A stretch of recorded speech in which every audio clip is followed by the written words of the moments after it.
As well, but And we're live. Oi. I was not given warning. I gave you a 1 minute warning. You did not. I did not hear that. I didn't hear it either, to be honest. I was like, oh, what?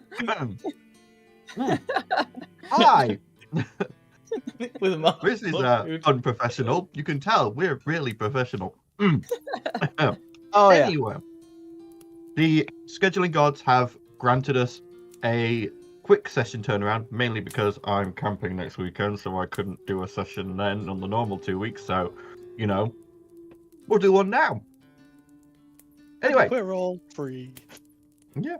Welcome to another evening of Dungeons and Dragons with us, Dyson Mimics. I am your DM, Paddy, and joining me tonight, as always, we have a very hot Annette as Talia Darkform. Yeah, she is.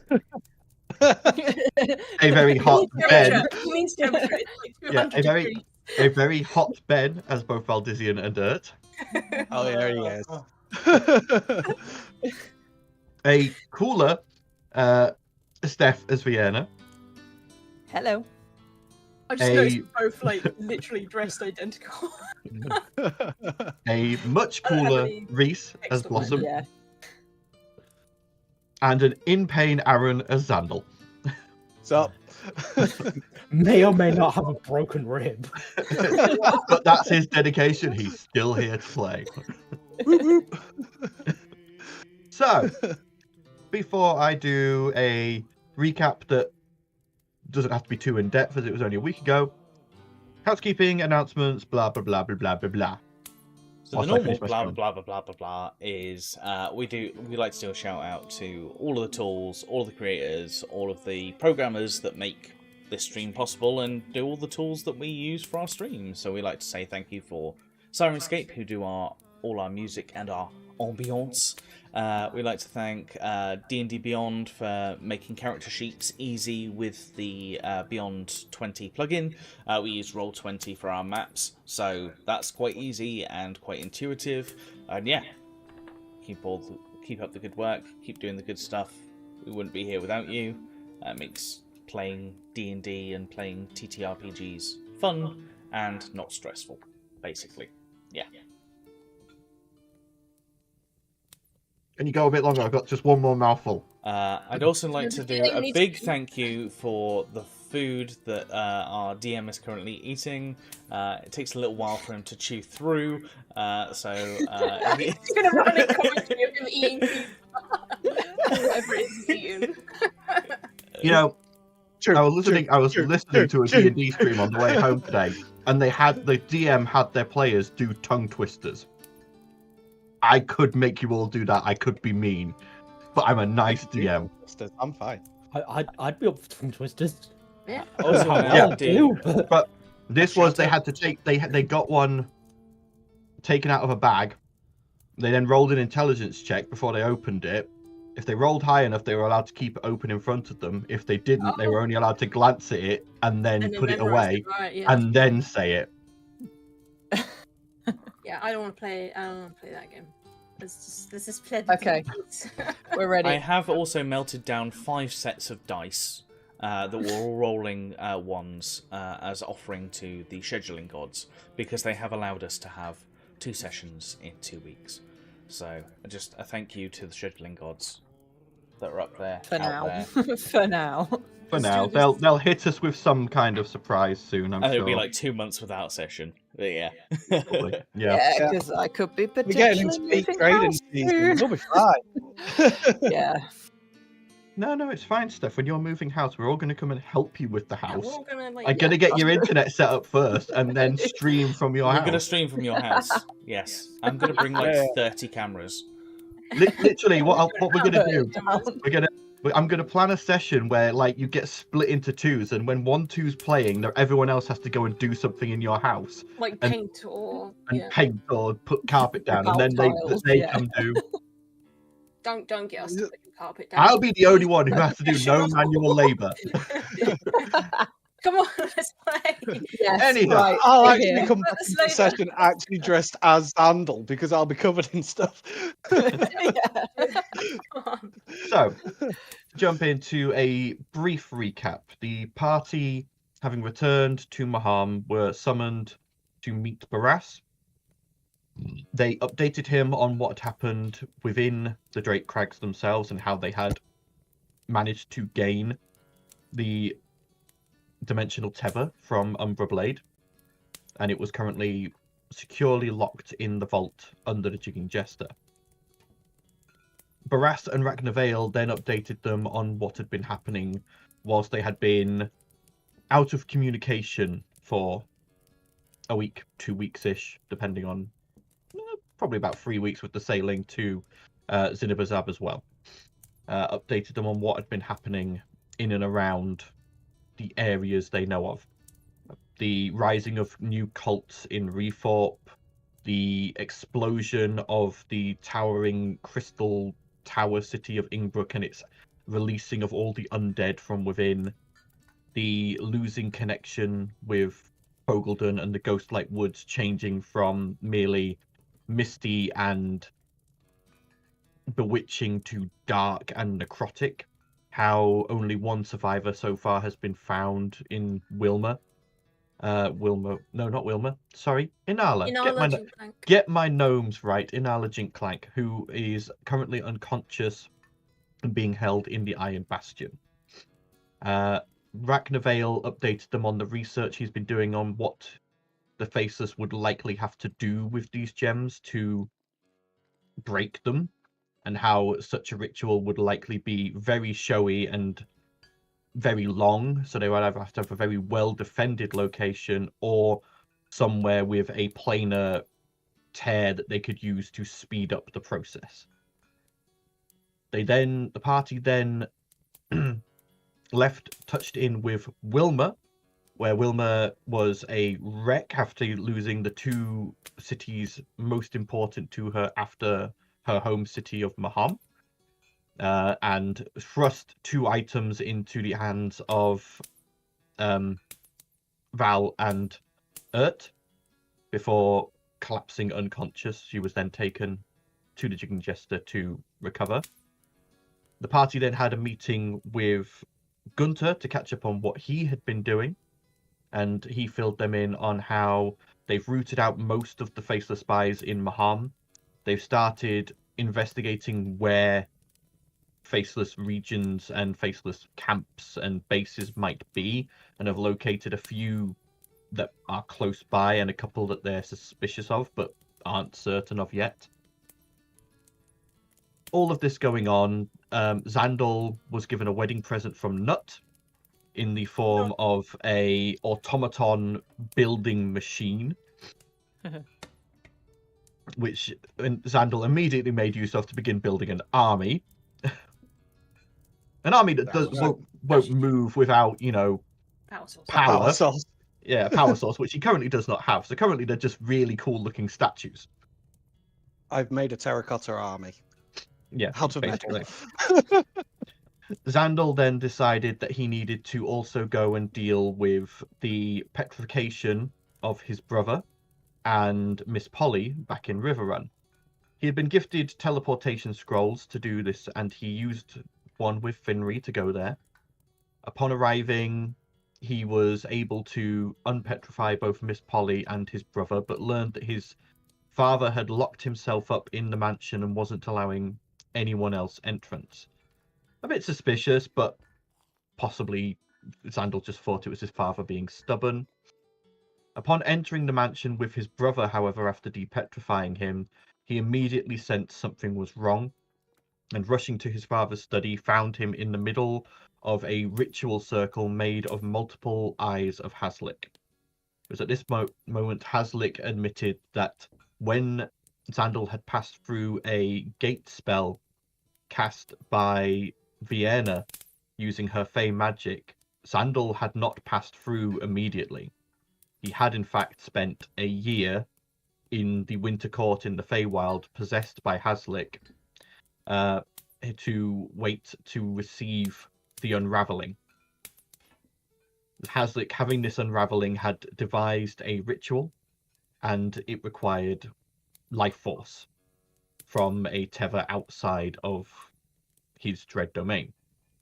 He decided, instead of using Xandal, as he had grown slightly fond of him, he would instead use the only other tether he had, Xandal's father, Baron Goldhill. As Haslik said his goodbyes and finished the ritual on both sides of the dimensional rifts, he escaped his dread domain, and Xandal's father aged rapidly, losing all sense of self and many of his memories. Xandal's brother was distraught and effectively kicked Xandal out of the home, saying he would still attend the wedding, but it would be as a friend, not as a brother. After going to the cemetery and having a moment through his dragon mark with the ancestors on his mother's side of the family, the Cogsmiths, Xandal was able to return to Miss Polly's with Finri and have a cup of tea and some nice chat and scones. And then once they were ready, they used the second teleportation scroll to return to the Jigging Jester in Maham. And that is where we pick up, as in the meeting room upstairs, Xandal and Finri appear in a flash of smoky purple light. I need to go to speak to Elise sooner rather than later. Finri nods and smiles and she goes, "Yes, I can understand that. In the meantime," she looks around. Is anyone else around the meeting room? I think I was still talking to Gunter or something. Okay. Val's probably there tending to the flower in the corner. Yep. She looks around, spots Talia in a corner talking to Gunter, swoops over to you, Talia, taps you on the shoulder. "We need to fit your bridesmaid's dress." Like right now? "Well, as soon as you're available, but now if you are. And Vienna as well, if she's available." Please let me be the one to tell her. "Of course. And Xandal, make sure you send Elise along when you're done talking to her." Oh, I'm gonna go rush. I'll be like, Yeah. I'll be right back, Gunter. And then I'm gonna go rush and try and find Vienna. Vienna will probably be checking up on Rook, probably swapping Yeah. shifts for a bit. Yeah. You Yeah. see Rook remove some of the big casks, getting ready to move out from his self-imposed exile behind massive Yeah. beasts. Cool. Vienna, Talia? we got to be bridesmaids. Oh, that means shopping. Yes, dresses. Scandalous, I hope. Probably not. I'm sure I have a dress somewhere. Well, Can't I just you reuse you the remember purple one? Choose you a dress. you remember Oh, I have a long dress long to ago, do. before Yeah. you even went to Reforp, you did go with Finri dress shopping. Yes, Yeah, Your we dresses did. have been picked, they just need to be fitted. So it's more Possibly. adjustments you're going for. Okay. Yes, I remember that day because Xandal was dragged along and everyone was tormenting him. Yes, we were. Because the dress shop owner is a very big lady. It is. I believe that is Tatiana the Goliath. Tatiana, yes. Yeah. Okay. Rook sort of looks at the casks he's moved, sighs, picks it back Sorry, up, Rook. starts I'll- moving it back. Rook. I'll relieve you of your Fuck duties you, I soon. meant it up to you. It's fine. Relief when ready. Come on, let's Lots go. of And people she'll like, being a bridesmaid too. tuck her arm into yours and be like, let's go. Oh, we've Yep. got to find like Finri- a little bow or something for Rook. Yeah. Finri comes down and swoops out of the jigging jester, leading you both away towards the Halcyon Heights to go to the Tatiana shop for your adjustments and fittings. Meanwhile, Oh, never mind. well, I mean, we can roleplay that if you want. I mean, I it's just wanted to ask her about what happened. Oh, in she'll- Reform. Not what, in Reform, River Run. River Run. Um, God, please no, as- never as- Reform again. As you ask that, Finri sort of gives you a weak smile and goes, "I think that's Xandel's story to tell, not mine. Ah, bad then. It could have gone better." Yeah, always the way. At least yes. he's in one piece. That's Yeah, at least you came back, and it didn't take you long. No, that's true. The actual spell to unpetrify was rather simple, but there were a few complications whilst we were there. Isn't there always? Indeed. But for now, dresses. Dresses. And her wings fluff out, and she begins. Fiona looks at her That's dress not and is now. like, I must have Wait, put on do we some need weight. wings? I have black wings now. I can just do that now. Tatiana, you're saying all this now whilst you're getting actually fitted, and Tatiana goes, "I mean, if you want me to make changes to the dress, then I'll need time." Hang No, on, I- wait a second. Are we all winged? Because Fiona can actually use some wings now. Ice wings, I believe, but they would form on Yeah. the back of the dress. That would be so They're a cool. construct. They're not actually Yeah. attached to your skin. So all the We'd have wings. floating wings, black raven wings. Yeah. So is Henry's Blossom glorious included? wings. I was going to in- say I- Blossom would So be. cute. Yeah, I was gonna say, believe Blossom was offered to be a bridesmaid, but I can't remember if Blossom agreed. I can't remember. Or have you changed your mind and you want to be a princess? Oh well, I can't remember what it was. Was that the episode that I missed? Possibly. Oh, it might have been, yeah. Yes. Do you want Oh, to we'll be a drag princess? Blossom. You want to be a bridesmaid? Yeah, I We'll drag Blossom. Even if I've got to do it. Blossom's doing it. yeah, even if Definitely. Blossom technically isn't a bridesmaid, she still needs a Yeah. smarter outfit for a wedding. Yeah. Alright. But Yeah. yes, you Like, in all Girl- fairness, it's a I girls' imagine trip. Talia, Girls' of night. all Girls' night. people, would have just dragged Blossom along whether she wanted it or not. Yeah. Talia, Vienna, and Blossom. Then make me a perception check Oh no. as Here we Finri go. heads into a fitting room to do her fitting, not allowing you to see her dress yet. Roll for breast size? 27. Sorry, No, I was we're saying not roll for rolling breast for breast size? size. I don't know. No, We know no, that it's no. already canon that wait, 27. is it canon that Fiona's busty and I've got the booty, or is it the other way around? I've got a sneaking suspicion I might know what the perception is, even though I've not rolled well for it.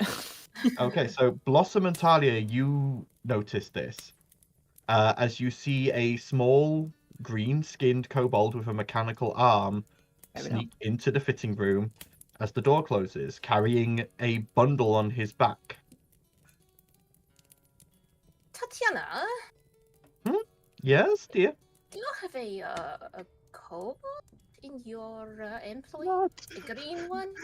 No, that's he's a what's the word I'm looking for? He's an outside contractor for this particular piece. Are guys allowed in the changing room? The bride? Like, did she consent? to this? Considering he's necessary for the fitting, yes. Ah, but he's so short and she's so tall. There are step ladders. This is true. Does that? But don't worry, he's merely there, like I say, as an outside consultant for part of the dress. I both don't want to know and want to know so badly. Tatiana just boops you on the nose and goes, "Well, you'll have to wait till the wedding." Guess we have to wait. And you two are, the ones being bridesmaids, are being fitted for nice white and gold dresses. Although White bridesmaids? yeah, All right. but it's more sort of it's not bridal white. It's sort of like a slightly off white. And you see, like, the reason for it is because the gold in it makes it look like a sun ray. Like a ray of sun. So it's more of a cream than... Yeah. And Talia, Sweet. yours has got, like, highlights of red. Are my scars on display? Your Yeah. scars are on display, yes. And there is highlights of red. And the thing about these is, though they are dresses, there is an armored bodice. Hell yeah! Finri has had Fuck yeah, her love it. input. And Great. Vienna, yours is, again, the same cream and gold, but yours has highlights of sort of blacks and purples running through it, almost like a sunset. Okay, I approve of that. That's pretty dope. Yeah. And you see one that's set aside for Helise that has, like, silver and sort of light blue highlights. And you get the feeling the idea is that you're going to be arrayed behind Finri, as in dawn, midday, dusk. Sweet. I approve. I like this. Yeah, that's pretty cool. Yeah, as she is a believer of Pelor, the sun god, so 3 stages of the day with the sun. Blossom, you are easily and quickly fitted out with a beautiful, whatever you want, really. What would Blossom be looking for in this situation? Would she be going for a dress? Would she be going more for a sort of almost like I think she'd take the opportunity to grab a dress. yeah? I think she'd probably have fun with it. Yeah, Tatiana sort of looks you up and down and goes, well, are you looking for, poofy, form-fitting? What are we looking for, dear? Not overly poofy, but... Very good. And she goes off into some racks and eventually comes back with a very nice, almost like a cocktail dress, with like just a nice sort of just below the knees skirt, armless, but with a shawl that you can wrap around your shoulders and around your arms. And it's all done in a very tasteful, almost like forest style. And it's like all in like different shades of green interplaying between each other to almost, as you see, like it moves with like the light moves. It's almost like leaves rustling. Nice. Caddy, you should be like a dress designer or something. You kind of have such great ideas. This is all just coming off the top of my head. None of this is planned. That's the best part. No, it's not. Because then if I was a dress designer, I have to take that idea and go, now I have to do something with it. No, I don't want to. Suddenly, our DM suddenly is no longer available to DM our games because he's in Milan as a famous fashion designer. No capes. No capes. No capes. No, capes, armored capes are allowed. But as you are all getting fitted and getting sorted, Helise, I will assume, eventually joins you and gets her fitting. But for now, we will swap back to the Jester, where Xandal, you are easily able to find Helise, currently sat in a corner of the tap room with Grifter, poring over a book. Elise, can I have a word alone, please? Oh, yeah, sure, Xandal. And she sort of turns to Grifter, sort of gives him a sort of slug on the shoulder and says, you keep studying. And he sort of goes, yes, of course, not a problem. I wouldn't dream of slacking off. And Helise just chuckles and wanders over to you, Xandal, and follows you. Once we're alone, I sort of like look at her and go, I may have really fucked up. I mean, not uncommon for you, but on a severity level, are we talking, embedding jewels in your chest? Are we talking getting kicked out of the family? Are we talking pissing off Finri? Are we talking getting knocked down by a dragon? I mean... It's definitely getting kicked out of the family, and it's definitely my father started it. Or our father started yes, I'm about to say our father started it, thank you. I am still your sister, despite what he may think. He no longer remembers us. I beg your pardon, what? When I took you away from all the people Dad was trying to get you married to. Yes, thank you for that. That was very useful. Although part of that was me running away in the first place. Yes. I will have some Dad, credit for myself, thank you. Dad kind of got a wizard who was trapped in a plane, a different plane, to spy on me. Was that what that weird eye was? Yes. I always felt a bit creepy when that was out. It always felt like it was watching me. Is that why? Yeah. Oh. There's an Didn't issue you with take that? as Didn't you have that out when you like went in the hot springs with people? Well, we know it's fine. Fine. He's not interested, so that's fine. Yeah, he's not interested in girls. So Yeah, but you me. went in there with Val Wow. and Gunter. Yeah, oh, that's his thing. They're aware of him. Are they aware that were they fully aware, or did you just give them the cliff notes like you normally do? No, I'm pretty sure they're aware. I'll check with them later. I've been told off numerous times. Well, I kind of renegotiated the deal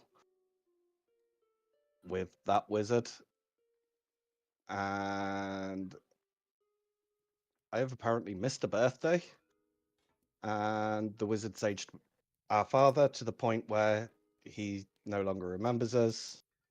Our brother has fully disowned me, and he'll be coming for the wedding still anyway. You see Halise sort of processing all of this, internalizing it.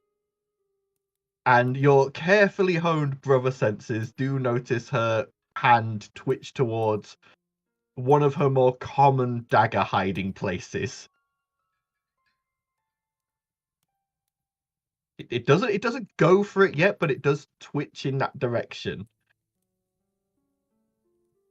I thought I'd tell you because, well,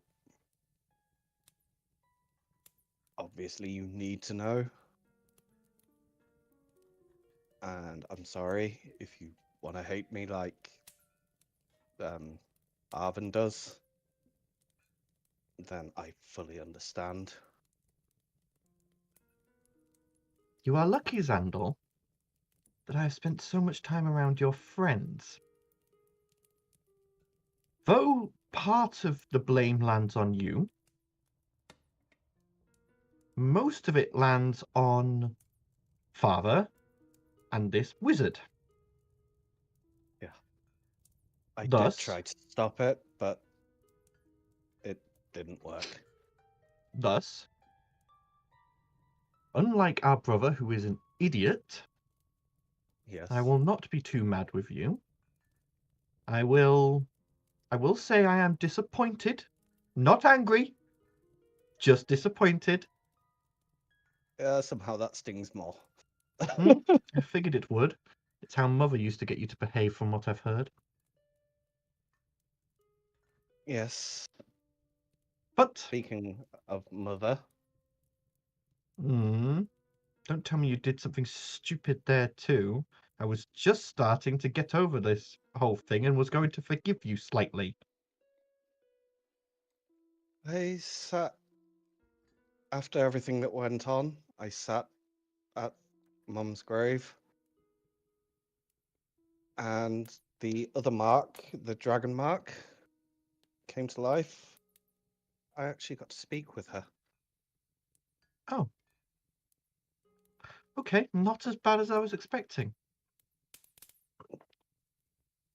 And she told me family name. I kind of got to meet ancestors.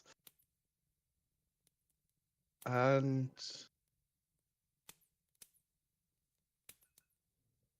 it hurts less knowing that, yeah, I fucked up, to be quite blunt. But I can still try and make things right. She reaches up, puts a hand on your shoulder. Well, you wouldn't be my brother if you wanted to fuck up, so that's Not It uncommon. definitely seems to be a family trait, doesn't it? Oh, no. It's a male family trait. I wouldn't say it's a female family trait. Thank you very much.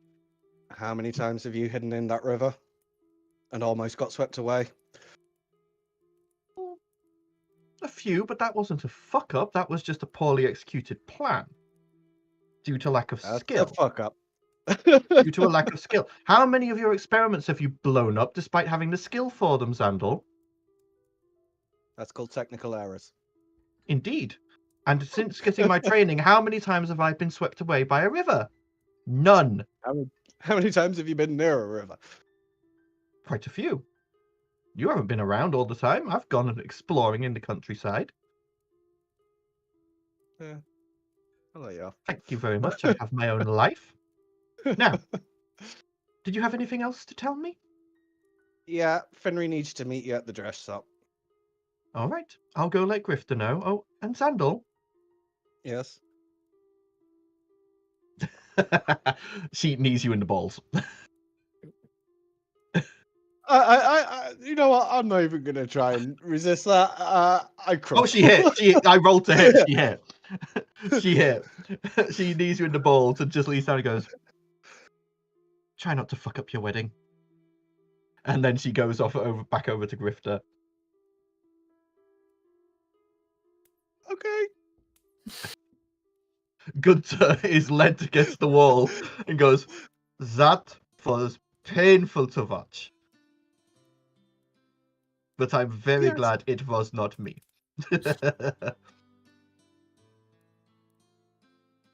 I have a wedding coming up. You I do. can do anecdotes about spiders. You feel as from your shadow a long sort of wooden pole sticks out and presses against your already bruised family jewels. I would Okay, advise. message received. And he pulls the bow staff back and collapses it back into his pouch at his side. Anyway, I would suggest you get some ice for that and rest up. Yeah, You've got a big week ahead of you, yeah? very big week. But in the meantime, I think I need to go and talk to Val. And he steps into a shadow and vanishes.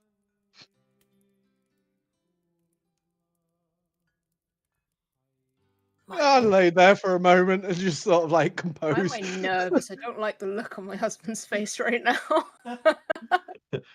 Grifter comes over and sort of like nudges you, Xandal, and goes, "Are you alive?" Barely. If you make it out of this academy, welcome to the fucking family. You watch as he just sort of mutters a spell under his breath, and you float off the floor, and he drags you up the stairs to go and dump you in your room.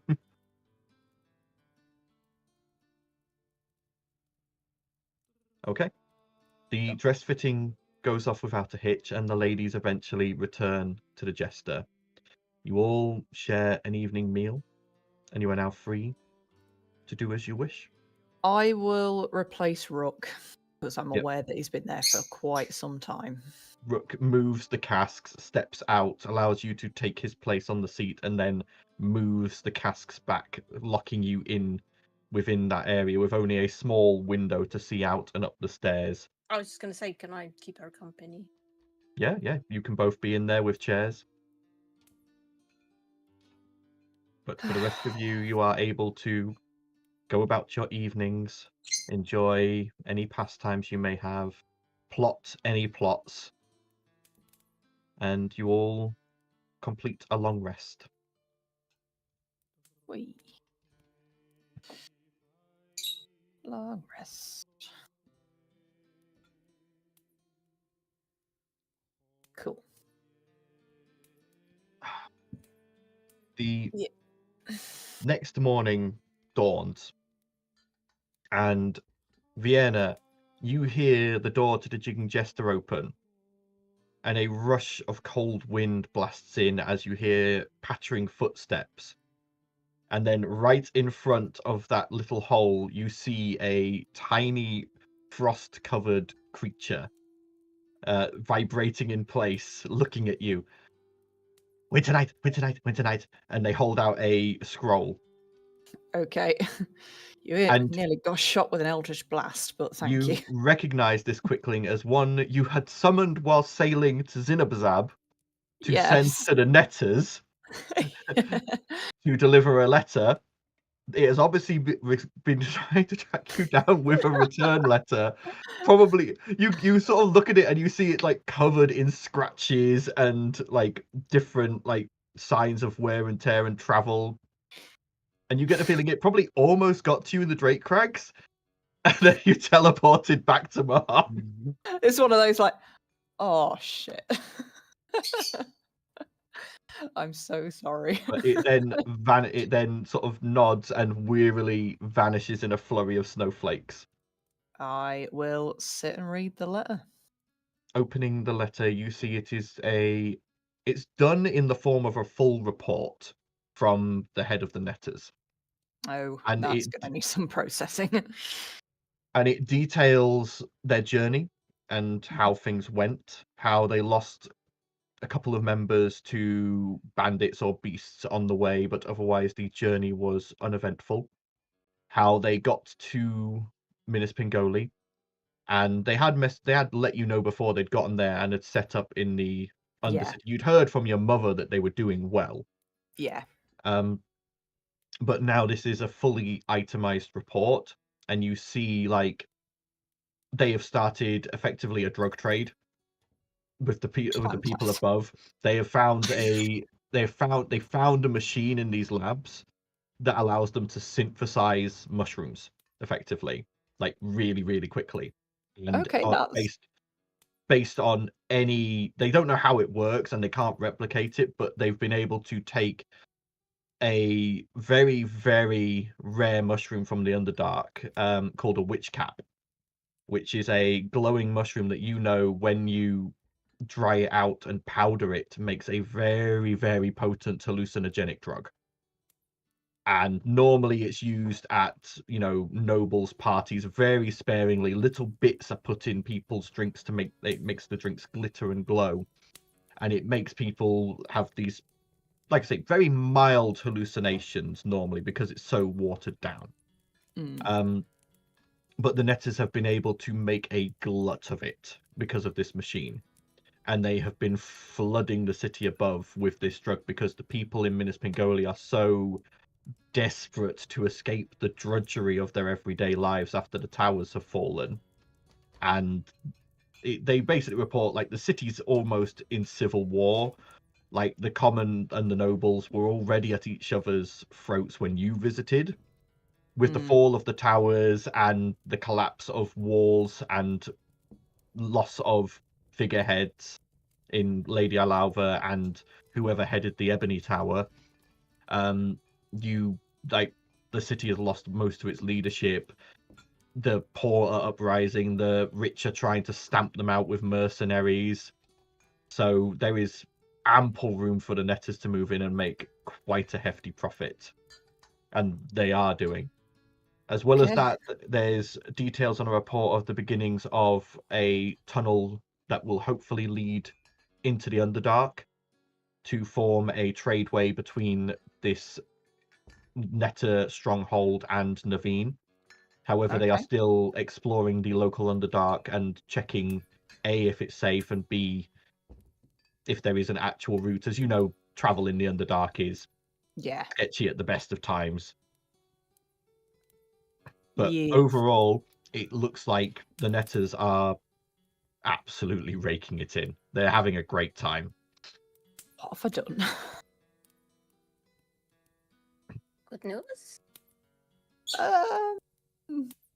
Depends on the perspective. Ooh, like that, is it? The Netters are making money. How? Maybe that's a conversation for another time. As long as it's not slavery. It's not slavery. That's good news, at least. Oh, there's a silver I lining mean, reading between the lines, Vienna, yes, they're selling the drug, but you get the feeling people are getting so in debt for the drug that people are probably still being sold into slavery. Uh, It's no longer the Netter's main line, but No. it is a happy side effect. Well, not happy side effect. We don't condone that. Just... No, Yeah, but for the Netters, not it's a happy side effect. Yes, yes. In Drow society, it's a happy side effect. you know how sometimes we try to get rid of one problem and somehow it leads to Make another. another. Yeah. Yeah, All be that- fine. that's the situation. Great. Cool. Well, we still have a big problem to deal with. I think the Yeah, other little problems we deal with afterwards, if we live through it. If we don't, then all the problems are solved because we'll all be dead, right? that's true. So Vienna will carry on reading and see if there was anything like what she asked for, basically. Yeah, so just remind me, what was it you'd fully asked for? DM needs to Basically, explain something. asked them to keep an eye out for anyone with faceless. Yeah. So you do see it's mentioned very briefly. Hmm. Very, very briefly that there is another group. They don't even bother naming them. The only Right. thing you see is this other group with weird masks going around offering people food, shelter, work Yeah, trying for to. joining their group. The same thing you'd heard from Father Nicholas and Gunter, basically, that the Faceless are using these situations that have been created where people are desperate and are needing shelter, food, etc., to gain easy recruits, gain effectively cannon fodder. Yeah. And I'm half imagining that what the Netters are doing at the minute is probably not helping that situation. Like I say, reading between the lines of this report, they're seeing this other group as a nuisance, but not enough of a nuisance to remove. Right.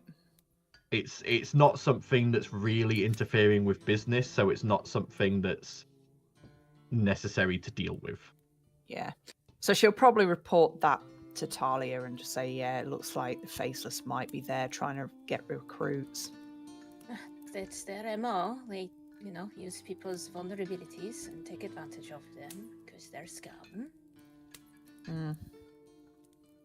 But anyway, if we succeed in what we have planned, when we have a plan, we will have a plan at some point. Then they'll be dead, and then all the problems will be solved. It'll be fine. Yeah, and Vienna kind of like stashes away the report. Yep. About an hour later, the door upstairs opens again to the entranceway, and you hear less hurried footsteps this time coming down the stairs towards you. And you hear a voice call out, "It's only me, it's Ragnar Vale." Yo, what's up?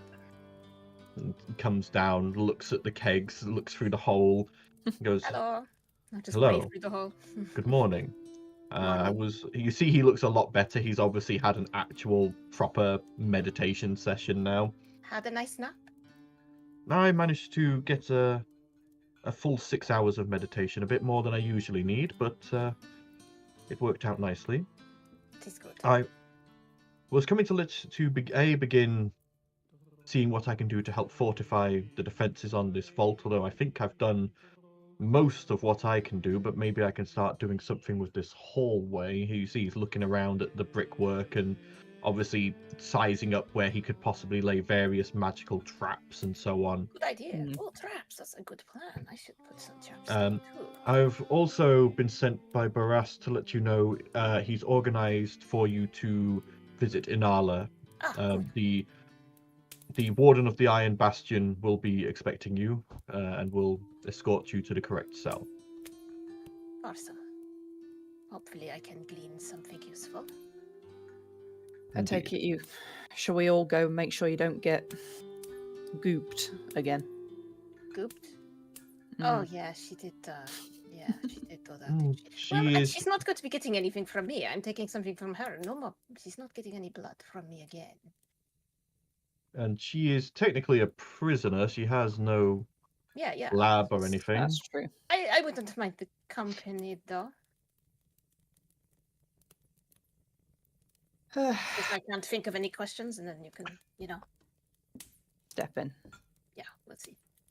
Well, I'm not going to ask her anything at first. I'm just going to read her. But if she wakes up, then maybe we can have a conversation too.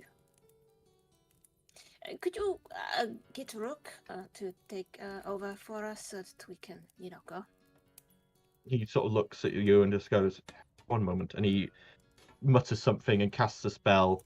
And you can either both make charisma saving throws, or you can choose to fail. It's entirely up to you. Oh, Ragnar, you do not. The teleporting, it makes me nauseous. I'll fail it. Yep. Charisma saving throw, yeah? Yeah. Like I say, you can just choose to fail. What is it for? It's for teleport, right? Yeah. You both vanish and reappear on the other side of the barrels with just a small lurch. Oh. Almost like a not any sort of nausea inducing, more just sort of almost like a stumble. Push. Yeah. Yeah. Like, oh. As he effectively he just Still, cast, still in your seated positions. yeah. He basically just cast vortex warp on you to transport you from one location to the other. But Rook needs to be behind there. We need someone to keep watch. Well, I'm here currently. I was going to say. I'm going to then be we send looking at Rook to this. take you. Okay. I will wait here until Rook arrives, and I'll probably be here for a while after he does. I have surveying to do and figure out what materials I'll need. All right, let's go get the others then, I guess. Yeah. Quickly. Is my conversation with Gunther happening yesterday and we've skipped it? Or is it happening today? Your conversation with Gunther is happening completely Soto. I want this to be a complete surprise. Okay, cool. Yep. I don't like it, Right. Don't be suspicious. Don't be suspicious. We'll find Rook and send him down to take over for Armatae. You find Rook. He's currently sat having a breakfast that Amber seems to have made for him, and he looks up and goes, "How? Get out." Armatae. I don't need to say that. Magic man. Very good. Yeah, he's downstairs waiting for you. Good. We'll finish food first. Right, good. Okay. We gather everyone up. Yep. Easy enough to do. At this point, as you go to gather Urt, you see Wilma has awoken now, and she looks a bit better. She looks a bit less distraught. It looks like having had time with Urt has helped her settle her emotions a bit. And Urt looks up and goes, "Where are we going?" Going to talk to Inala. Right. She turns to Wilma, and you see them have a small whispered conversation before Urt places the helmet she had been given on her head, and then goes to step out with you all, leaving Wilma to rest. We don't all need to go, do we? I mean, no, I suppose not. Does there's anything else you want to do? I'll probably stick behind. I've got some stuff I need to sort out. All right, so just Vienna. Same if you don't mind. Just us three then? Sure. All right. Blossom could go. Blossom, are you coming? Yeah. Okay. Just the four of us then. Okay. Let's As the ladies all leave and head out of the Jigging Jester, you do see Rook, having finished his meal, heading down towards the vault to go and take up his guard position. His massive club laid on his shoulder as he goes down. And you all leave and turn and head down towards Grimhaven. As we're walking, Vienna will turn around to Talia and go, "Did we have a hen do? No, we didn't. I don't think. Do you think Finnery's planned a hen do? I don't know. Should we? I mean, I don't plan really know it? I how mean, they if the work. It's not bridesmaids, something. but we're supposed to do that, right? Yeah, it's not something Drow do, but I've seen it done many a time on my time at the surface. So what should we do? Do we drag her out to the Silk Cheeks and hire a stripper? Like, is that what we do? Or Let's have a think about it. maybe we should ask Finnery. I don't really want to piss her off. Yeah, Maybe maybe subtly ask her if she wants to do something. Yeah, we'll do that after our chat with Inala.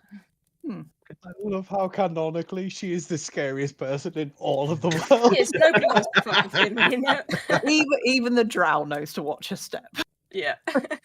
Yes, heading through the Gateway District, you make your way down. Oh, we've lost Aaron. No, he's back. He's back. Oh, there he's back. There we He's go. back. You make your way down to the gates that leads into Grimhaven, and stepping through, you find what Val did the other day. Though Grimhaven had been starting to look better through gentrification and Barras taking more of a hand in helping the people there are now more people on the streets. You see ramshackle tents in alleyways, lean-tos all over the place, people in dusty traveling clothes who look to have only just arrived, looking around trying to find some form of succor.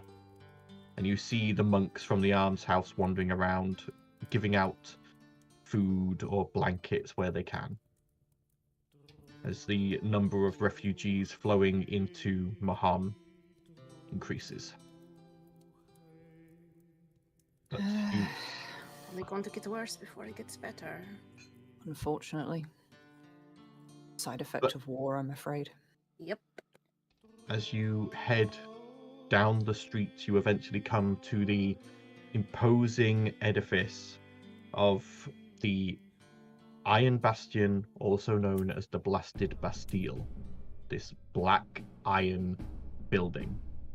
Stood in front of it are these two massive black iron golems, each easily 12 feet tall. And they turn, their necks grinding as they turn to look at you, their eyes scanning you over, before with a loud rumbling, the black iron portcullis between them begins to rise as you are admitted entrance. Intimidating. Just a little, but it is a prison. It's not meant to be welcoming. No. Stepping through, you find yourselves in a large courtyard, and you see in front of you a castle-like building, again made out of this black iron. And stepping out of the front door, you see a elven woman, looking like she's maybe in her middle years, very well muscled, carrying at her side two blades, dressed in black military uniform, and you see one of her eyes is covered in a affixed to her skin, welded almost, eye patch made of black iron. As she looks at you and goes, "So, you're the ones Barras has sent to Yep. see my prisoner. My name is Warden Navir. Pleasure to meet you. I am Talia Darkphone, and this is Vienna, and Blossom, and Earth. Very well. Follow me. Visiting time has started. You will have an hour total, including the time it takes to make the trip to the cell. Alright. If you tarry behind, you're wasting your own time, not mine." Then let's go. Understood. Instead of leading you to that large castle building she's come out of, she instead leads you to one side to a massive black iron trapdoor. Yanking it open, you are now looking at a tunnel leading down. Again, made completely out of black iron. The steps are made out of black iron, the walls, ceiling are made out of black iron, and as you step inside, all of your magic items stop working. What about the cow? Even your soul-bound items. So I stop can't communicate working. with the Raven Queen, so this is a complete Yup. waste of time. Oh, You so feel she's all awake your or not? you feel all your connections fade. Fiona, you can no longer feel your connection to the Fae.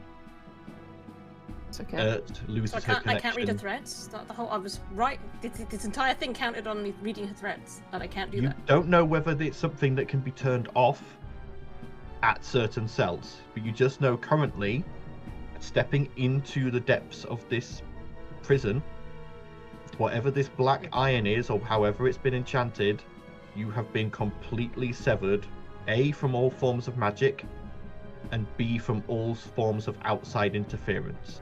This is Can I mention that I'd like to read her threads? I'd use the Raven Queen like as a I mean, you can problem. try and Well, you know.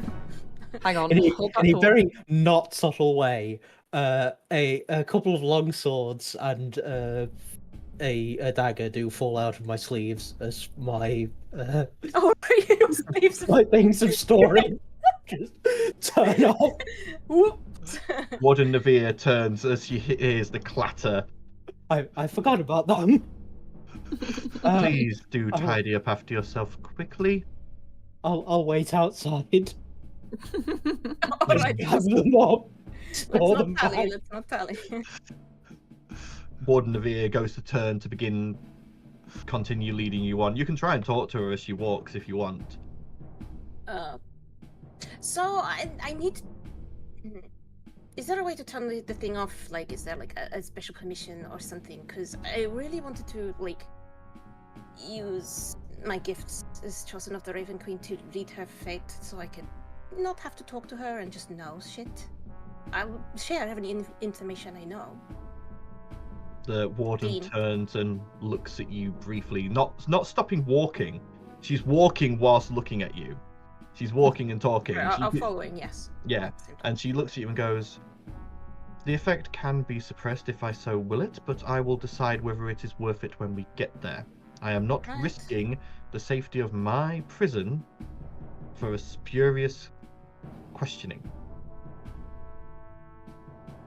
It's all right. If she's I don't awake. think it's like an ulterior motive or something. I was just asking a question. Jeez.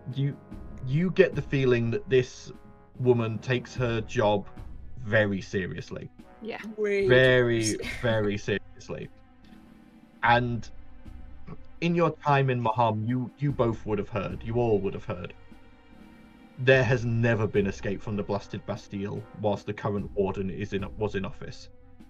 Before she was in office, there was the occasional escape. Since Warden Navia took over, there has not been an escape in roughly 200 years. So Where there's a will, there's a way. she takes this very, very seriously. She guides you through corridor after corridor after corridor of open-sided cells. And you see now, these cells are all made of the same black iron. The floors are, the ceiling is, but the walls are all just bars. There is no privacy. There is no seclusion or isolation. Literally, these are sort of like 10-foot by 10-foot cells with a bed, a bucket, and that is it. And you see people just sat in their cells, staring at you as you walk past, and you can feel both hopelessness, interest because you're the first new people they've seen in maybe weeks, months, you're unsure, but also fear. There is just this overwhelming sense of fear whenever these prisoners' eyes see the warden. I don't like her, man. She's giving me I was gonna say she vibes. gives me drow vibes. I actually kind of like her. And Vienna, looking at this, you think if your mother ever saw this prison, she would approve. Yes. This feels familiar. But she eventually leads you to a platform with a central pillar with a lever on it. She goes, "Please stand near me." All right. We do. She pulls the lever to she sort of like pulls it in a pattern, and it's so quick you can barely see what pattern it is, and then the floor beneath you gives and you begin descending on this elevator. Oh, it really feels like home. Going deeper and deeper. And you are going deeper and deeper, and you see again, as you're going down around this pillar, you go down 1, 2, 5, 10, 20 levels deep. All of these levels roughly only like the ceilings are about 10 feet in height, and again, everything is made of this same oppressive black iron. Eventually the elevator stops, and she immediately, even before it stops moving, she steps off it and begins striding forwards. I'm keeping pace. Just keep following. Sort of scurries to keep up. But eventually she leads you to a slightly different area of the prison. Here the cells do have actual walls and doors. And she leads you to one, checks the number on the door, reaches under her sort of shirt and pulls out a black key. And you watch as she presses it against the door, and you watch as the key morphs, and then she puts it in the lock and unlocks it. Oh, it's like a skeleton key shit or something by the looks of it. She then opens the door and steps aside. Your visitation, make the most of it. Alright. First things first, is she awake? Yeah, is she awake? As you step inside, you see these cells are slightly nicer than the open-sided ones you saw before. There is actually a proper toilet. There looks to be a shower. There is an actual cot instead of just a floating piece of black iron for a bed. And on that cot is Inala, currently resting, still seemingly either unconscious or just sleeping, you're unsure. I check her over, I guess. Are we in the cell with her, or are we Yep, at you've bars? been allowed into the So cell. we can touch her, yeah?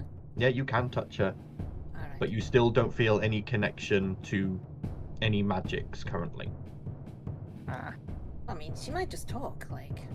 Yeah, that's why I'm checking her over to see if I can wake her up more Yep. than anything. Go ahead, roll a medicine check, Oh, Vienna. hell. I would say with advantage, because Ert will be helping you as well. Yeah. 18. 18. Looking her over, you can see that likely what had been causing this coma was just exhaustion. She is now no longer in an actual proper coma. She is just sleeping. If you shook her, you would wake her. Okay, I'll do that. I'll give her a gentle shake. She sort of goes, and then her eyes flutter briefly, and then she sits up and just screams. Easy, Anala. We're not going to hurt you. Relax. Stay. Where am I? How did I get here? You're in Mahan. Emerson, how did I get here? Something bad, really bad, happened in the Gnome City. There's no communication. We have no idea what happened. You're the only survivor. What happened? Oh, great, she's mad. I survived because I was in a cell. Well, that's a good thing, I guess. Did you hear anything? Do you know anything? We need to know. They walked right by. They saw me and decided I wasn't worth it. Did they have blank faces? One did. Who? Well, I mean, you probably don't know their name. What did they sound like? How did they talk? Were they in charge? She looks into your eyes and goes, there was 3 of them. The woman wore the mask. Didn't see her face. It muffled her voice. I could tell she was a woman now. The Lich was next. A lich? Oh, this just gets better and better. He kept babbling about improving mortal forms and making things better, but the things following him were twisted, changed. Abominations. And that's coming from me. Yeah. And floating behind them, baleful red eye, floating lights, the skull skull of a beholder. Not an undead beholder. Did you You hear think it- anything that happened next? Did you hear any words? What did they say? You watch as she sort of like screws her face up and she's like clutching herself. Her nails are digging into her skin. She's that frightened. Everyone died. Anala, you are safe now. Everyone died. There was a jailer who'd been kind to me, slipped me extra rations. I watched as his skin withered away into ash, and his bones changed. Became something wrong. Wonderful. The whole Anala. place. About an hour before they arrived, about an hour before I saw them, I heard a report from the guards. There had been an explosion out in the Ghostlight Woods. They were sending people to investigate. And then there was just this wave of sickening energy. All the machines began to stop. All the people began to act as if they were fatigued. No one could fight properly. It was as if all the life was being sucked out of that place. That's not good. The only thing I remember them saying when they walked past my cell, those three, was that they were on a time limit to get the gem before the rift grew too big. What rift? Where? And you watch as Inala just is now completely, like, she's trapped in her own memories now. She's just rocking. To see it. Hang on. Vienna turns to the guard and sort of gives her eye contact to say, "Can I slap this woman if I need to?" Warden Naveen raises an eyebrow, reaches into a pocket, pulls out a kosh, like a blackjack, and just chucks it at you. I'll just slap her across the face. Yeah, I was gonna say, slap her. Yeah. You Yeah. slap her across the face, and she falls to the floor, blood trickling out her mouth as she sort of like Snap out of it, woman. she snaps out of it a bit, but she still looks. Her eyes are still full of fear and crazed, and you see now that not only was she exhausted, her body is withered and more wrinkled than you remember. Must have had a bit of an effect on you. Anala, how did you get out? They didn't care about me. I was in a jail cell, said I would die eventually anyway. So they just opened the cell? No, they ignored me. They walked past. And after they did, the bars began to rot. I managed to kick them out and I ran. I had to salvage things. I was having to craft and Salvage run what? potions ingredients. I had to fortify myself constantly against whatever it was. I must have drunk more than 50 potions on my way out of there to be able to even get to where I remember collapsing. It'd be a lot easier if I could read her threads. The warden Look, looks woman. at you. Yeah. Mm. Yes. We are in a situation that could mean death for pretty much the entire world. There is a... Is she an archdemon? Is Rixalia an archdemon? Yes, he is an archdemon. There is an archdemon trying to destroy the Divine Gate. They have all but one tether. We are defending the last one. We need to find out where they're going to attempt to do this thing and stop them. And I can't do that if I don't get this information from her. She's insane. I need to read her threads. I need to use my gifts. Please. Warden Naveen steps into the cell and looks at you. Step in front of me. All right. And you watch as she reaches up and taps on the black iron eye patch. And you watch as it opens. And you suddenly notice none of her magic items have stopped working. Fair enough. And her eye patch opens, and behind it there is a glowing poison green gem instead of an eye. I need you to make a wisdom saving throw, Talia. What is this like about? It's against a magical effect. That's all I'll tell you. That's what I mean. Do I want to? Is this something? That's for you to decide. Oh shit! That was a. Oh, I swear I didn't actually go through. Did you say wisdom saving throw? Yeah, wisdom saving throw. So roll though. Okay. You feel as a presence dives into your mind. So, I mean, if she's looking for the truth, I would have just intentionally failed to let her in. Like. Hang on. Right. You feel as every single possible crime you have ever committed is dragged to the forefront and displayed before you. Everyone. The rest of you watch Vienna watch as on Talia's skin, starting from her fingers, black lines begin to appear, slowly snaking up her arms. I haven't really committed that many crimes. Not really. No, hang on. They only reach to just halfway up her palms before they stop. And Fiona twitches a little bit because she doesn't know what's going on, and as far as the closest thing she's ever had to a friend, is like, it's all right. Yeah, no, it's all right. Yeah. As the gem stops glowing and the eye patch closes again. The other two out.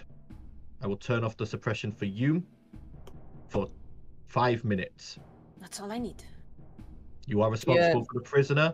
If she escapes, you will take her place. All right. She turns and waits for Vienna and Ert to leave the room.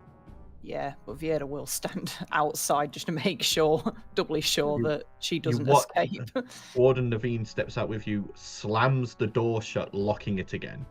Right. Before she does something to one side, and inside the cell, Talia, you feel your magic and your items return to full power. All right. So I'm gonna crouch down next to her. Right. Let's have a look and see what actually happened. I'll take her face in my hands, and I will use my threads of fate to glean any information that I can. All right. As you go and connect, you immediately feel a rush of negative energy trying to assault you. If you were not immune to necrotic energy, thank God I'm immune you to would be taking. Now. You get the feeling if you maintain this connection too long, you would die. That is how much necrotic energy is flowing out of Inala's soul right now. Fucking hell. As you grasp the thread, you see your vision tunnel, and you find yourself stood in another cell, much more homely, much nicer, still with bars, but with sort of cogs turning in the walls. There looks to be sort of electricity running through some parts of the walls. And you see as there are gnomes running around outside the cell in uniforms. You see Inala sort of sat at a desk with a book, staring around in shock. And then you feel it as a putrid black wave passes through everything. And you immediately recognize the touch of necrotic energy. But this is more than necrotic energy. It's pure death. This is more than death. This is anti-life. This is what lies on the other side of death. This is the complete death is just the end of life. This is the complete antithesis of life. And you watch as the gnomes outside, and even Inala slightly, begin to slow down, move slower, become fatigued, as if their innate essence and innate liveliness is being sapped. And then you hear this gibbering, howling noise as at the end of the corridor a door smashes in and a hulking monstrosity of stitched together bodies, still vaguely humanoid, still looking like they could like wearing a cloak they could pass as just a very tall human, but there are faces sewn where there shouldn't be faces. Do I recognize any of the faces? You do not, but this thing comes charging in and crushes one of the gnome guards and just starts fighting and roaring through. As the guards try and fight it, one hides next to Inala's cell, fumbling with some keys. And as he goes to try and fit one into the lock, a hand, a slender, white female hand grabs him and lifts him up. None of that now. Do I recognize the voice? Roll me a perception check. You're seeing this through a vision and it is muffled. Fucking reliable talent, I fucking love you. 21. 21. For a sec, you jolt as you think that's impossible. As that sounds exactly like Lady Ilalva Dawn. You can't confirm it due to the mask and the clothes she is wearing, but it sounds like her. As you watch as a lich with decaying skin still sticking to his skull, and though it is decaying, it still covers the whole skull, and you see he actually looks fairly healthy for a lich in some perspectives. Like there's still even hair on his head. As he comes over and grabs the gnome and goes, "Yes, good part. You can be improved." And you watch as he casts a spell as the gnome screams, his flesh sloughing off and turning to ash. As his bones are revealed, you watch as runes begin to glow, almost being inscribed by the spell. And you watch as the bones lengthen and crack and slowly form into this strange, almost half wolf, half gnome abomination. Yes, good. Go and prove I'm correct. Hunt. Show the results of my research. And behind the lich, this floating skull in the shape of a beholder with a glowing red light in its eye socket, and around it, zipping around all over the place, these tiny red dots that you now realize are likely where its eye stalks used to be. And then you hear it speak. "We are on a time limit. We must find Vateva. I already gave you the one from Ingbrook. Now we must gain Fogelden's." Older is the headmaster. Oh, that's not good. I liked him. And Damn you it. you hear Ilalva go, or the woman you assume to be Ilalva go, "Yes, we'll leave this one here. She can't escape. We must hurry before the rift that we caused grows too big. I don't particularly want to be sucked into the Shadowfell before it seals itself again." And they move past. That's maybe a useful piece of information. And you then are snapped out of that vision as you feel your connections fade again as 5 minutes is up. Oh, As shit. the warden reactivates the defenses. She unlocks the door to let Vienna and her back in, and then goes, looks at her, pulls a pocket watch out of her vest and goes, "You have 10 minutes visitation left." Anala, No, are you there I'm at all? fine. Yeah. Is she- Inala at this point is frothing Nervous. at the mouth and is gone. That wave of necrotic energy as you touched her soul has knocked her back out. Fuck me, Vienna. That could have killed me. That's not I good then. I don't know how Inala's I don't know how she's still alive. The necrotic energy coming from her is... If I weren't immune, I'd be dead. 50 potions, huh? Yeah. Well, she was a good alchemist.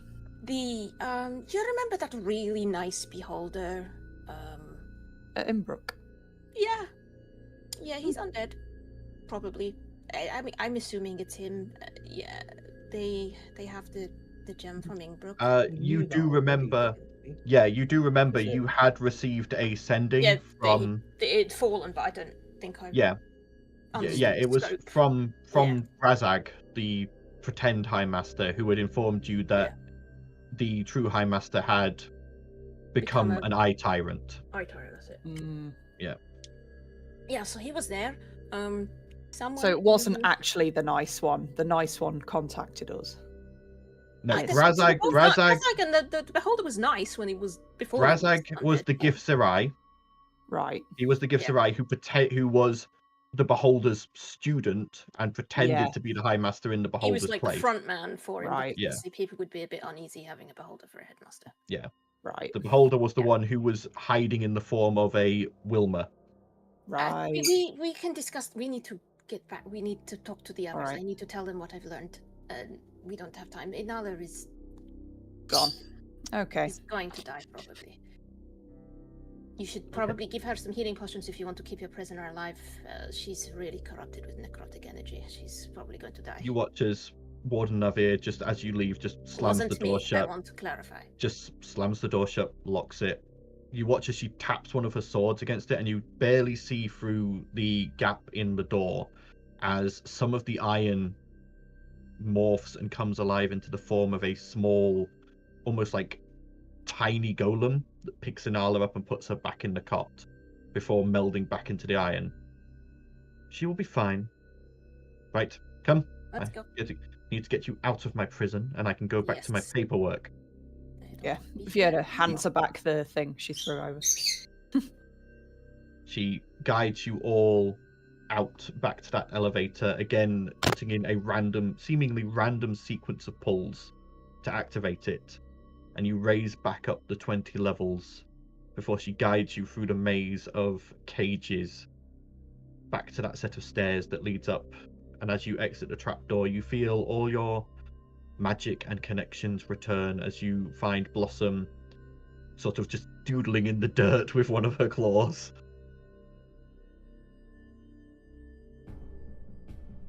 And Okay.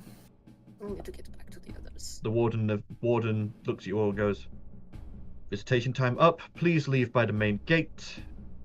Don't Have a the time nice otherwise. day." And she turns and just marches back towards that main castle-like building. She reminds me of someone I know. Relative. Nah, probably someone I actually grew up with. Oh. Wonderful. Let's head back. Okay. I kind are- of miss her. You don't. are easily able to leave, and as you do, the portcullis slams back down behind you, and you are able to quickly make your way through Grimhaven, the Gateway District, and back to the Jigging Jester. Vienna will probably just quickly see if Vale's still there.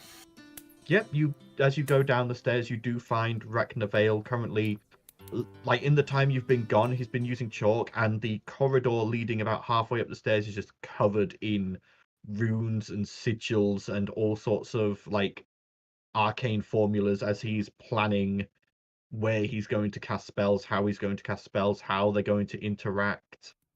He's just properly lost himself in it. Right. Val will have probably just left having had a chat with Vale. And Okay. Vienna would see him just like leaving at that point as Vienna goes We down. need to talk. Yeah, so as you go to pass Val, they say they need to talk to you. Cool. So Vale's too busy to talk at the minute. He's not too busy to talk. You could interrupt him, but he's there and he's working on something. Okay. Just a theoretical question.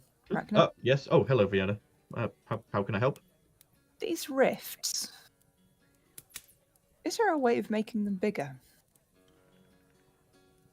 It depends. If they're well developed, then no. Normally, when a rift is caused, the Divine Gate will immediately try and repair it. So either a rift has to be opened and sustained for a while, or it opens naturally over time. So it's not something that can be done quickly. Any rift or gate that was opened quickly by magic is normally repaired fairly quickly. Do you know any rifts that open to the Shadowfell? None that I can name off the top of my head. There's It's rumors that vitally important. there's rumors that there's potentially one that's feeding the desolation of Samuta, but that's never been proven. Can you look into that? Because what I've I'm gleaned from Inala, no there was more- mention of a rift to the Shadowfell, and it might be where the Faceless are planning their thing. Well, no more than I can do normally. The desolation is a dangerous place, and to send scouting parties in there is risky enough. I can't just go sending people in there, and you can't particularly scry into it either. It was just a thought. That reminds me, because that was something I was about to. I was going to ask you before we came back. Would Zandal have been able to use one of his vacuum grenades to have taken some of the sand from the desolation before returning? He would have done easily, yes. Okay. Because he's The obviously dissolution is this the same dissolution? Yes, it's next to River Run. It's Okay. It's what Ambrosius Goldhill wanted Zandal to become a wizard for, was to try and help stop the desolation through transfiguration magic. But Zandal became an artificer instead, which is what caused the initial rift. Yeah, because he was convinced that it could only be solved with magic, and Yes. Sandra was like, no, technology is going to solve this, not. Yeah. It's something that the barony of River Run has always fought against, is the slow encroach of the desolation. We'll talk to you a bit later, Rachna, Yeah, when we've had a Once we have talk. everything. Yeah. So we need Very to well, have I'll another get back to meeting. my equations, and he starts scribbling on the wall with chalk again. Sweet. You can see Okay. from behind his casks, Rook is looking out at this disapprovingly. This is his inn. He has to clean all this later.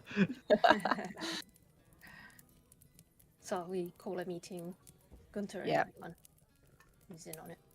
Okay. You head upstairs and you summon everyone to the meeting room. Gunter quickly arrives, and everyone sits down. So, what have you all been called for? We had a little chat with Inala. Okay. She's quite mad. I mean, she was Probably before. going to die. Worse now. Reading her threads nearly killed me, so that was fun. That's not good. No, really not. I'm glad I'm immune to the dead stuff. You kill somebody that's already dead? Yes, I can die again. Like it's a thing. And alive, kind of. It's complicated. Basically, I read her threads because she was not making any sense. Lady Alva might still be alive, which kind of sucks because I thought I killed her, you know? She made me kill my father and all that shit. That was pretty bad. The vampire bitch. Yeah.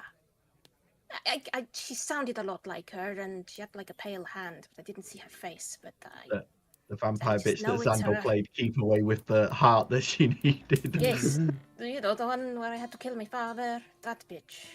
So I lost Rawin to it. yeah, very, very motivated to kill that one.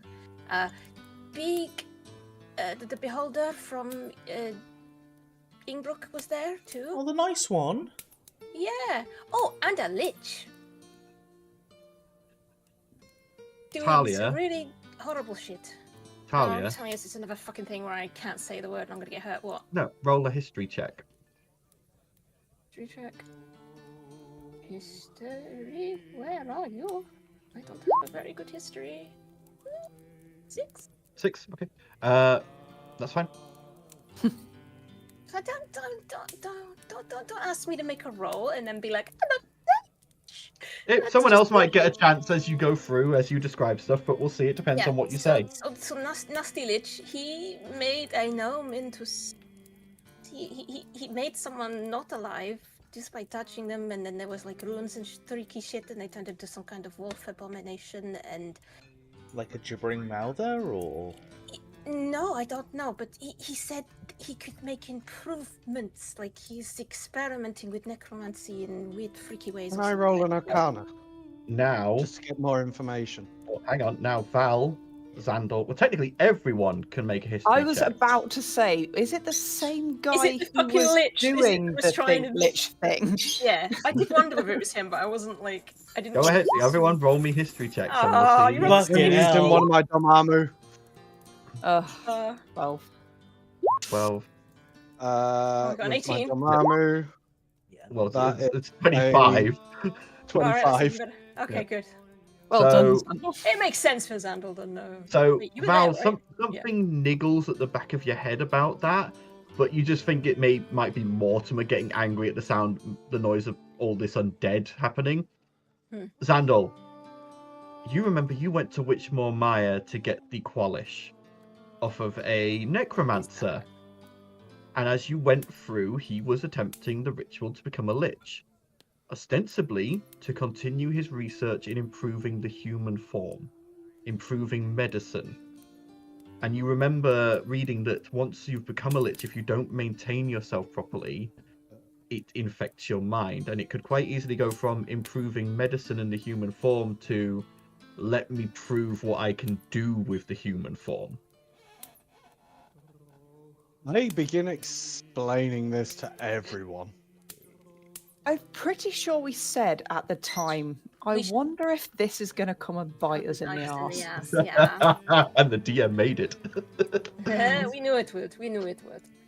So anyway, so the really bad people were there, and they mentioned they were on a time limit. They already have the stone from Ingbrook, and they were after the Tether in. We can safely assume they have the one from the Gnome City too. So they have all of the stones, but the one we have. And they mentioned they needed to do it before the rift closed to the Shadowfell.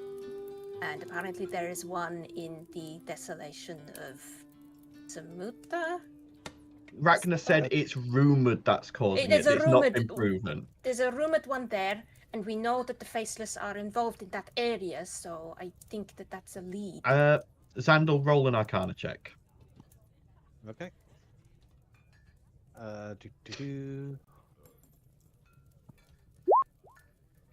18. 18. The rift, you realise the rift they were talking about isn't anything to do with the desolation. The rift they were talking about is what caused that wave of necrotic energy through the city. Basically, to get into Fogledon, they'd obviously found it but couldn't breach the defenses. So the Lich and the Eye Tyrant combined their powers to rip a hole to the Shadowfell near the city. That then caused that necrotic wave, which knocked out all the defenses and allowed them in, and made it easy for them to get in and get what they wanted. But that sort of quick opening of a rift means that it very quickly gets repaired, but as it does, it's going to, because of the way the Shadowfell is, it's going to try and suck as much as it can into itself before it closes. So what they were basically saying was, if they needed to get the gem and get out of there before basically that rift imploded and probably leveled the city. How long So has that it rift been is no since- longer there. That Yeah, I rift was will going have to gone. say that will have gone. What are the chances that that rift has been closed before they got there? Which means the Faceless don't have the No, gem. they made the rift. They're there. Yes. And Yeah. said that we need to get the gem before it closes. So And Yeah. what if it closed before they got through it? which is why they got the fogginess between have they got the gem, have they not got the gem? They kind of Oh, have what's the the gem. questions? I mean, Yes, Sandal? Or Aaron in this case. No, this has been literally Zandal. Zandal has a habit of doing Yeah. it whenever I'm talking. They can't take the gem through the Shadowfell. oh, because You already said it can't leave the material plane. Yeah. So you would like I say, you get the feeling they needed to get to the gem, get it, and get out of the city because that implosion will level the city, but then basically bury the gem in the rubble. So they were like, we have to get to it and get out before the rift closes because if it does, we're gonna die. Because no matter what kind of creatures they are not going to survive that kind of implosion. Mm. And B, if they don't get it in time, they're then going to have to spend potentially weeks digging through rubble to find one gem. I pull out my conch shell. Is the gem buried? As you lift it to your ear, you hear. Well,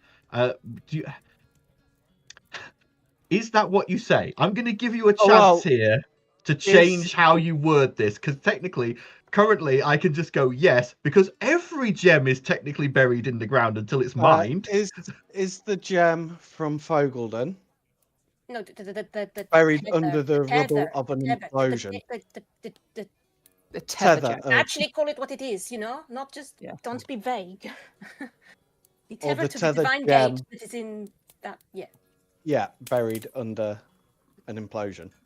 You get a partially positive response.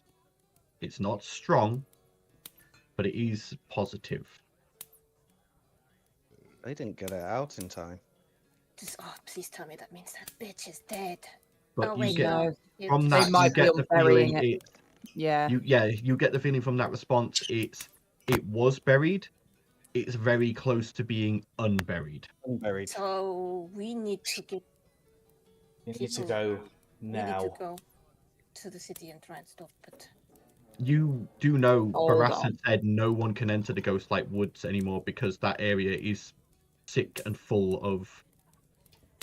Basically, you now know, Talia, it's full of anti-life. It's not even necrotic energy flowing in there. I'll mention that. I'll be like it's anti-life. It's death. I was going to say, it's like from what Talia's described, I'm not willing to face them just yet. What about waiting outside, watching them trying to attack them when they try to leave in an area that's maybe safe? we could get someone to watch the outskirts and just watch for any movements, but we may be able to track them. They can't destroy the divine gate while we have that gem, not going to be a good idea. No. That's not going to be a good idea. Why not? From what I know, you've said that potentially a woman that we've already killed once. I have a suspicion that the one that we sent those demons after, the one that can't die and keeps coming back, I think that's her. Yeah. So she's. There's also a lich. So if he died, he's probably already making his way back. Yeah. The only one that will have, and I don't even know the answer to this one. The only one that may have really suffered there would be the Eye Tyrant. The Eye Tyrant. But I don't know whether that lich is fucked with it, so it's probably not just an Eye Tyrant anymore. So if we put anyone out there, we're at risk of just feeding their army. Yeah. Yeah. Well, like I said, like we have one of the gems, right? So they can't destroy the divine gate while we keep it, right? So we're not in a worse position if they have. As long as we have one, yes. Then... The other 4 are useless to them, or 5, or however many there is. So we need to fortify our defenses, because if they have that, they're going to be coming for Maha. Well, if they know that it's here, like that we need to. And if they've got through the way they have, then we need to watch that they don't do the same thing here. We need to defend the city against rifts to other planes, then. So, again, Sandal, you with that Arcana check, it would have taken the combined powers of both the Eye Tyrant and the Lich to make that gate, and to make that rift to the Shadowfell. And there's also the fact of probably it was only possible because of the location. It's always been rumored the Ghostlight Woods had some kind of connection to some other plane. So it's more likely what they did was find that original connection and basically corrupt it. So as long as there isn't a connection like that already anywhere around Maham, that's not a tactic they can repeat. And you get the feeling that this was probably their last ditch tactic. The Faceless are not normally this heavy-handed. This was a full frontal assault done in basically, we've tried everything else we would normally do, and because of the way the gnomes work, it hasn't worked. So fuck it, let's just go for broke and destroy everything. Yeah, I will say that. So we're not really in a worse situation than we were before, but we can definitely confirm that the Gnome City is destroyed. Leveled, gone. And we know that they now have 4 gems, which means we need to prepare Maham for war. Give us a bit of time because they're not going to get back with the gem. Mind you, it depends where their base is, I guess.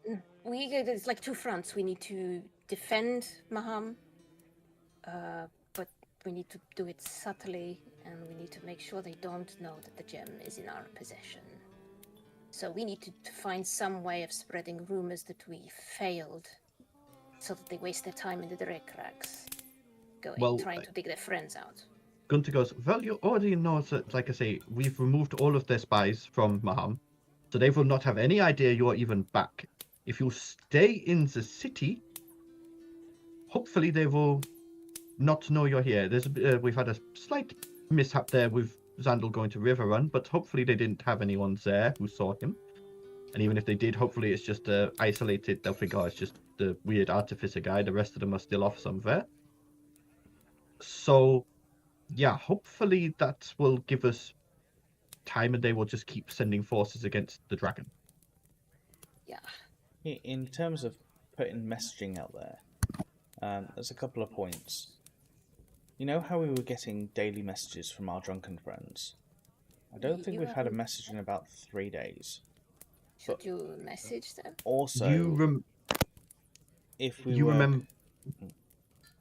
Well, I was going to say, you remember the last time they messaged you, they said they were near Cadon, the City of Gardens, and they'd come across some people matching the description you'd said, and were going to look into it. That's the last you heard from them, and you've since had Gunter confirm that the Underground thinks the Faceless have a base near Cadon, the City of Gardens. So they're either deep undercover, or if they've been discovered and probably I was going to say, next time they check in, or if we check in with them, if we say that we're in a different place, drunken mouths speak 1,000 words. Like, if they're trying to get information, but then they let slip that they're trying to get information on our behalf and say that we're in a different place, that might help our case in terms of saying that we're still trying to go after the gem. Could work. Worth a shot. We also have to take into consideration that dragon may already have told the Faceless that we're at the mountain that we've left with the gem, just for entertainment no reason purposes. to lie, I guess. Well, you remember that the Faceless who were at the mountain were destroyed. Whilst you were there, were all dead. Like he'd sent his forces to go and wipe them out because, like, he'd seen them with you and they'd attacked you whilst he was with you polymorphed, and though they didn't know it, he still found that insulting. So he sent his forces to deal with it. So if the Faces go again, they'll have to make a fresh incursion into the mountain. There'll be no base camp. There'll be nothing waiting for them. But the dragon will tell them that he doesn't have it, because the whole point of him giving it to us is because he wanted the Faces to leave him alone so he could do his thing. So. But the Faceless will have to get to the dragon. Yes, but it's a matter of perhaps if we twist what's said, we can say that the dragon gave it to someone else, and we're tracking the someone else somewhere really hard to get to. Potentially. whether they'll believe it or not, but any false information that leads them astray is good in my book.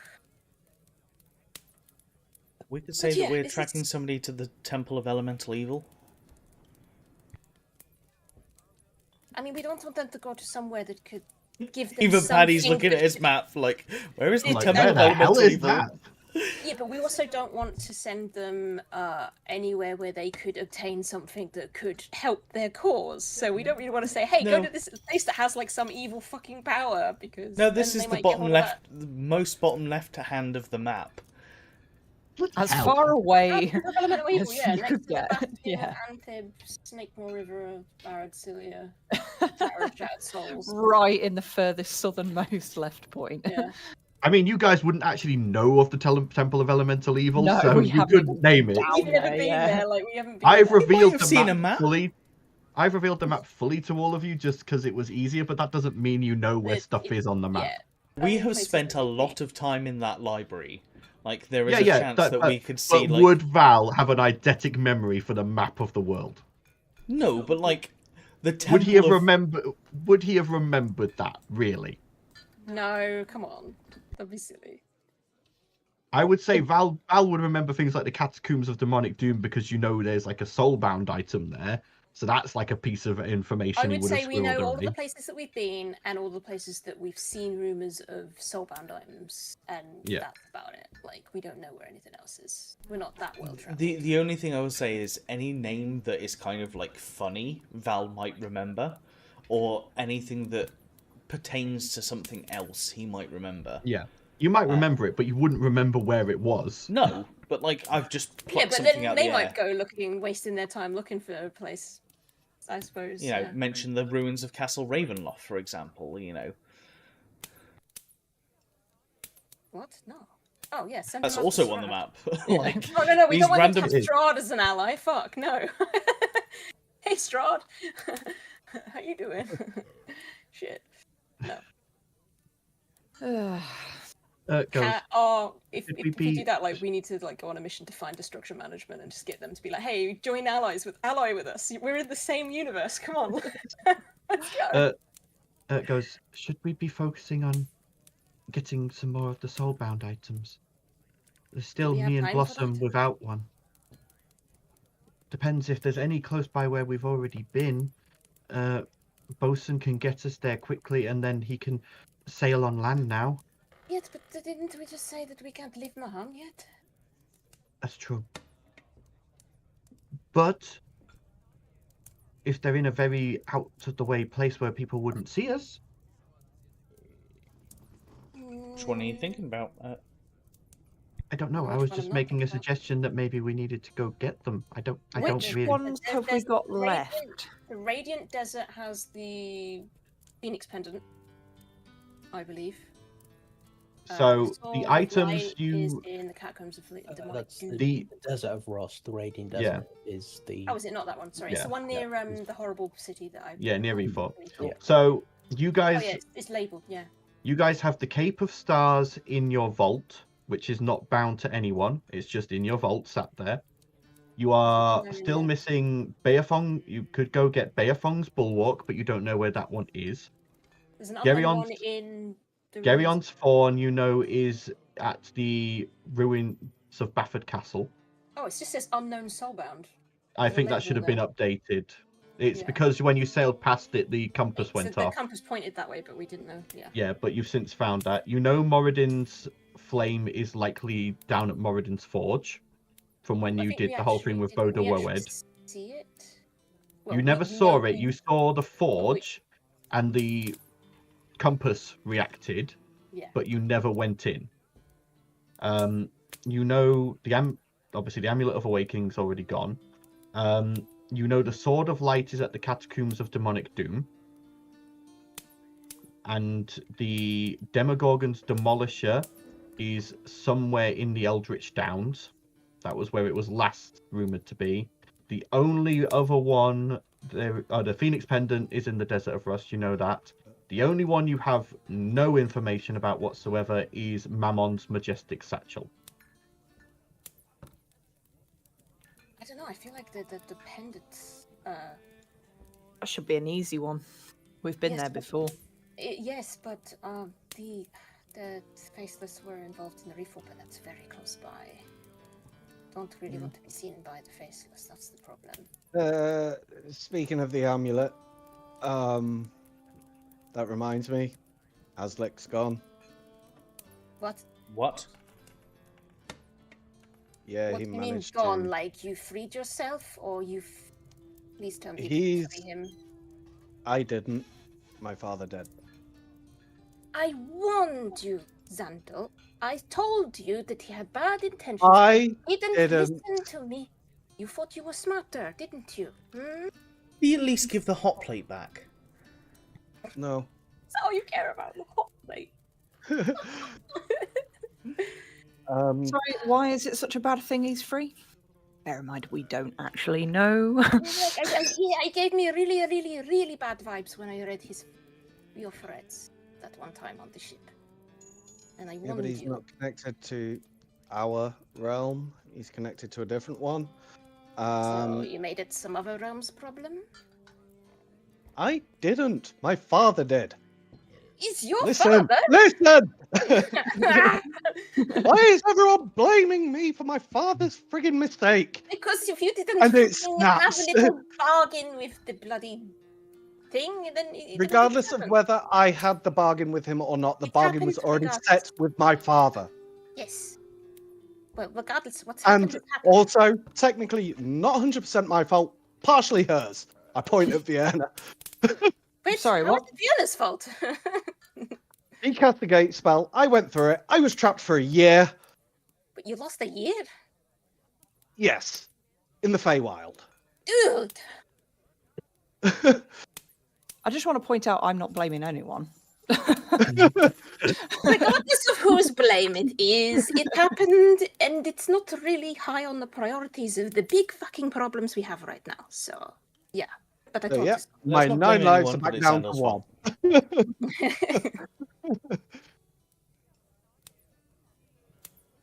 So yeah, so bad shit all around. Yeah. I think we need to maybe have a bit of downtime now, do Xandel's wedding, and then make a plan of maybe not attack, but just a plan. Oh, Currently, yeah, I don't think Finnery. we even have a plur. Well, yeah, No. we need to find Finnery and have some downside. Oh, on the plus side, you know the really, really, really bad future I saw? Well, whatever we've done so Vaguely. far, the thread got a little thinner, so it's slightly less likely to happen, so that's good. Let's Still keep pretty trying. certain, but yeah. We keep doing what we're doing. Maybe it won't end in disaster. Speaking of wedding, Gunter, Val, I need to find Ragnar.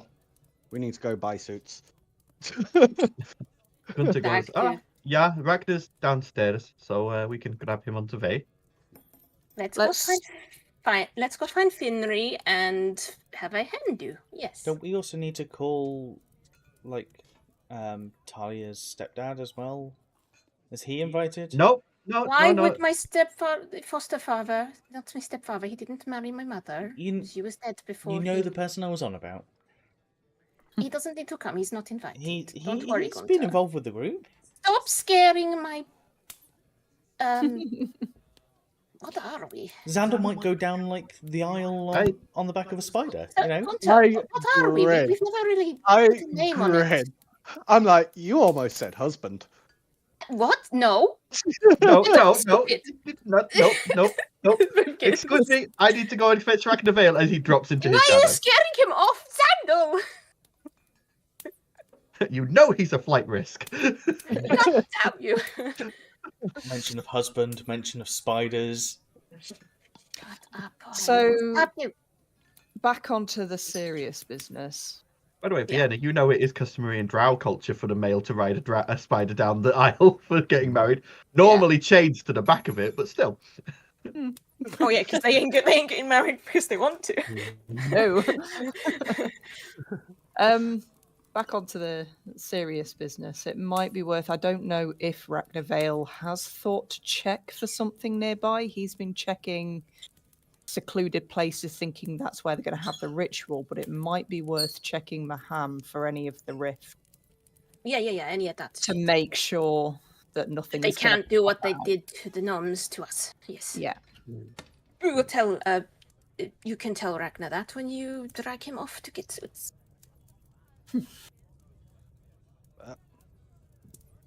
Okay. Is Barras you in all- a suit as well? You get the feeling Barras probably has a personal tailor who's already sorted him out. And As I don't well as really Alvina think that the Worthington. Emperor is really going to be rolling with us without like I dunno. huge entourage. I know he's a ledge, but like no. we Give like him Russ. sandals. He's sort of down like with the crew, but fringe he with ain't going to be down nobles. with the crew. You know who does need a suit? Nut. Oh, Nut was helping with Finnery's dress, and I'm gonna look at Sandal. Hey? What? I didn't say anything. Did you say anything, Fiona? I didn't say anything. Fiona's like, what are you talking about? Because she didn't see him. All right. And I'll just whisper in her ear what I saw. And you did hear the conversation I had with Titania. I thought that was just a normal kobold. No. He had like an arm and everything. Good. Looked cool. Most kobolds have arms. No, like a metal one, Blossom. You're ruining me winding him up after he scared my, I don't know, out of the room. I did. See, I'm capable of being funny too. With that, I start walking towards the door. Get you later. So I don't sleep, remember. So Val, Xandal, Gunter, and Ragnavale are easily able to leave and head to a local tailor's to get fitted for their suits. One picked out by Finry, so with the details of what she wants already on file. Don't even get to pick your suit, bro. Right, I didn't know. I was being measured up by all of you. Yeah. Says she's going to go check on Wilma, but to let her know if there is going to be a hen do, as she goes to just see seen Wilma. you changed your name, Xandor. Oh, I just seen it on the chat. That made me sad. Okay, sorry. It's a Cogsworth. So, how, Blossom, are you going with them to go see Finry as well, or? Hell yeah, come on. Yeah, go for it. The Chaos Reign. So the ladies head off towards the Shattersun estate. The gentlemen, it's easy enough for them to get their suits and try them on. Xandal, you find that yours is a beautiful gold, with emblazoned across the sort of where the heart is, a pair of crossed white wings are embroidered. And on the cufflinks, they are made of cogs. For the gentlemen, Ragnar, Valdizian, and Gunter is what they have, basically matching suits to the bridesmaids. So Gunter's is that same sort of cream and gold with streaks of red. Val, yours is cream and gold with streaks of black and purple. And Ragnar's is cream and gold with streaks of silver and sort of light blue. So you've basically, each groomsman's been paired with a bridesmaid. And you are able to get those sorted, and then as it's now sort of beginning to drop into evening, Gunter looks at Val as you're beginning to leave the suit shop and nods. And Xandal, you feel Gunter grab you under one arm and Val grab you under the other as they hike you up into the air. And Gunter goes, "You didn't think we were going to allow you to get away without a stag do, did you?" Just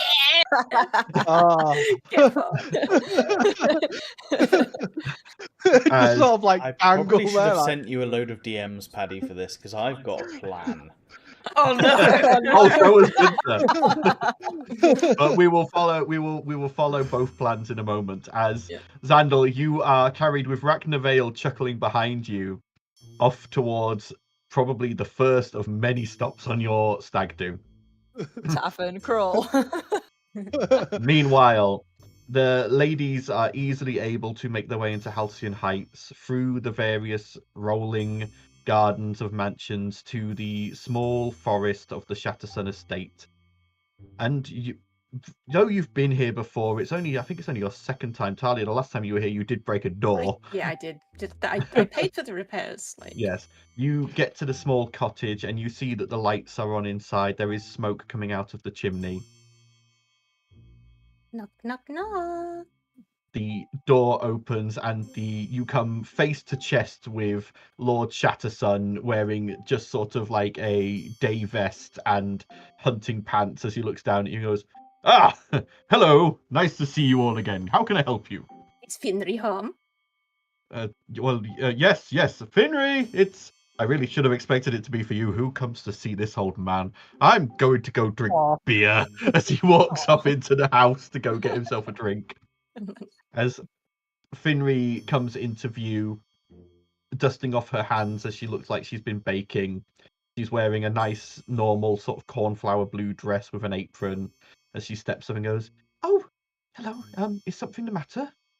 You're coming with us? For A hen do, my dear. You can't get married without a hen do. I hadn't thought of that. We're going to have so much fun. Very well, but if it gets out of hand, I will put my foot down. Of course. Now, it might be worth first off- knowing what it is you want to do. Well, first off, I don't think I should be going like this, as she grabs all three of you easily and drags you upstairs to her bedroom to go and rake through her closet to find appropriate wear. 4 of them. It's not there. Oh, It's not Stay there behind yet. with Wilma. It's just me, Blossom, and Fiona. It's Talia. Said to let her know if there was going to be a hen do, Fair. but she was going to stay with Wilma. Mm. So yeah, she drags you up to look through her closet for appropriate wear. And she So I'm goes, just "Well, rifling through, and I'm like, this is not slutty enough. I don't think I want to particularly look slutty. I think I just want to go out You for need some to nice make drinks." every man want you, so that they're stupidly jealous that Xandel has you. Right? You have to show off the ass there. And I put my hands down because I don't want to. Because Talia wants to fuck out of Finry, so. By this point, Finry is currently undressing out of her cornflower blue dress anyway, right, Trail off, I'm like right "Oh." in front of you. Holy shit, Would it Xandel. be misuse of my powers if I used one of my fastlings to go to Earth? Don't think so. No, you could. It's Didn't know your where that was powers. You're the going Winter then. Knight. Yeah, I was like, fasting to do what? to go get Yeah. Earth. Yeah. So the quickling runs off to go get Ert. I thought you were going to send for Lady Winter. I mean, Oh if my Lady God, Winter we need wants to come along- invite Lady Winter. We need to invite Lady Winter. Yes. She'd know how to have a good time. Finry's like, I think I just want to go to a couple of bars, have a few drinks with you, share some Yeah, stories. but you still have to look Nothing... more gorgeous than you already are. Well, then pick me a dress and I'll see if I like it. Where's that silver dress you wore to the ball? That was already good. Showed the perfect amount of Oh, leg and cleavage. That's been repurposed. Oh. So like lingerie? What are we talking about? None of your business. Oh, it's Oh, definitely lingerie. It might be wedding dress, Talia. I don't. The silver's for a wedding dress? Really? I don't know. Depends how much. Finry has a light blush dusting her cheeks, but she's Oh, it's definitely remaining. lingerie, Fiona. It's definitely something sexy for Xandel. It's at this moment Ert comes running into the room, having been summoned, gets one eye full of Finry and has a massive nosebleed. Sorry, should have pre-warned you. Yes, I can see her half saying boobies and then just like collapsing partway through the word. Yeah. I was imagining her like running into the doorway and then just having a nosebleed and being knocked back as if the door was still there. I just Yeah. Okay. So Fiona probably picks out a couple, and I'm going to guess Talia probably picks out a couple. You know what? You've All the said- ones you- I pick out, huge, You've- deep cut necklines and slits down the side. Finri Definitely. doesn't have many dresses like that. I can You're having make trouble. them like that. Well, hang on. Because you've said it, I'm going to have to do it now. Oh no. Vienna, roll me a wisdom check. Uh-oh. You're technically Just always connected to your patrons. Wisdom. Fail it, Straight please. Fail it. 18. 18. You feel at the back of your mind a presence trying to push through, Wait, you could just let it. trying to just come let it through. Just It let can't. happen. It can't come through. Like, it's not Vienna preventing it. It's something else. Probably the fact that the Shattersun estate is probably hallowed ground. Yeah. But you hear Lady Winter go, "Oh, no fun, but I can at least do this."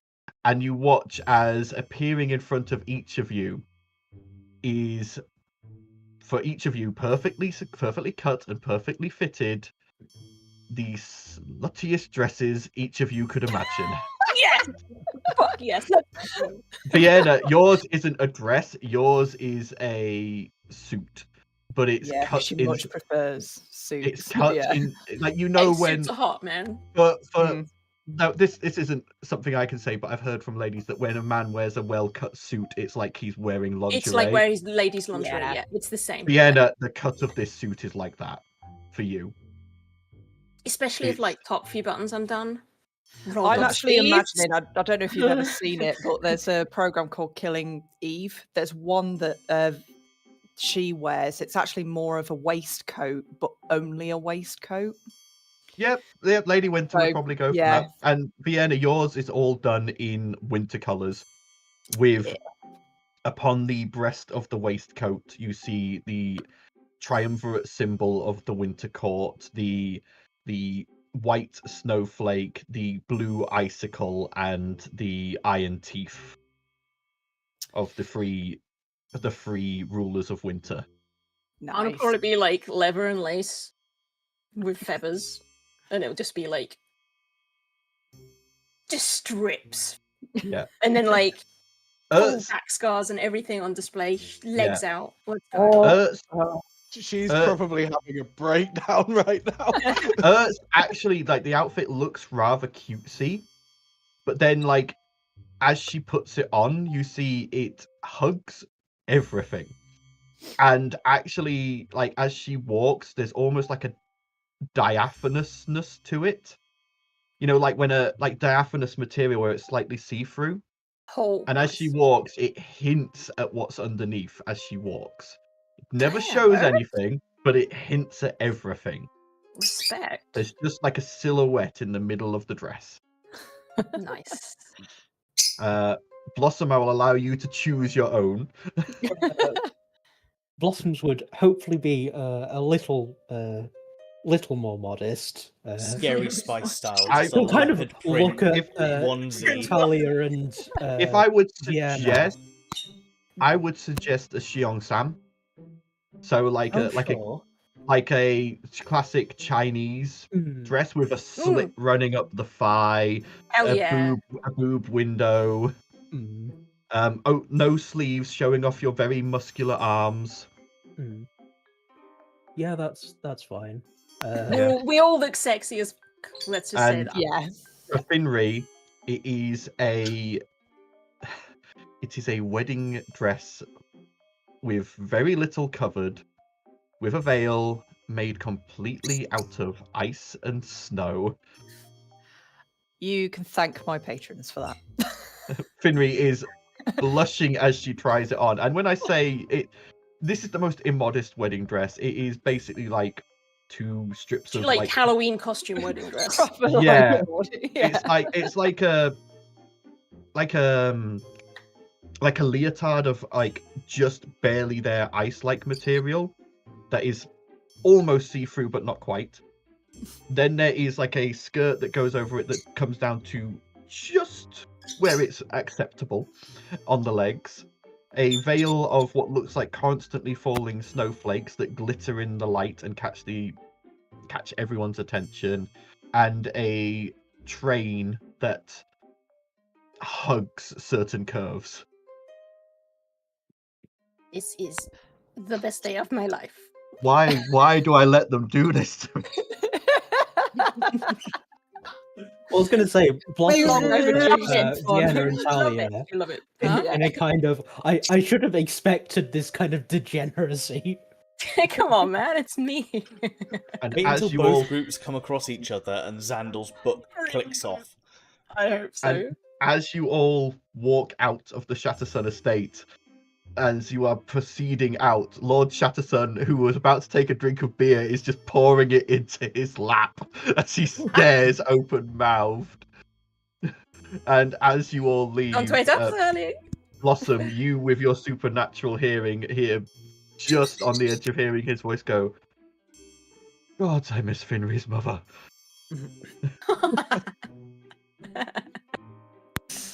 Okay. Right, As where you- to first? Yeah, which tavern first? You probably would easily start at one in Halcyon Heights. It's probably the closest. Just a nice, like quite like a place where the nobles go. And you see there is, as you walk in, there's a number of young noblemen there who like stare as you walk in. Some of them with their dates who are now giving them the disapproving The meme look. with the guy walking with his girlfriend, but he's looking over his shoulder, looking at the tree. Yeah. That's what's happening right now. As the orc barman stood behind the bar is more than eager to serve you all drinks. Perfect. Cocktails? Cocktails. And you are easily able to order whatever cocktails you want and begin enjoying your evening. Meanwhile, with the gentleman, I get the feeling, so just to jump in straight away, I get the feeling that me and Gunther had a very brief conversation about this, and we're just like, Oh, yeah. we're going to make him an evening that we can't forget. Here's some random locations that could work. Let's work out a plan, and then we never came back with a plan, and we all went on different different Oh, yeah. plans and sorted out different things. oh yeah. So where would Val's first idea to go be? And I'll Silk compare cheeks. that to what Gunther's got in. Right. Gunther goes, no, too soon. We need to get him slightly lubricated first. And for that, we need to get him interested. So, we're going to the landlocked inn. Let's go!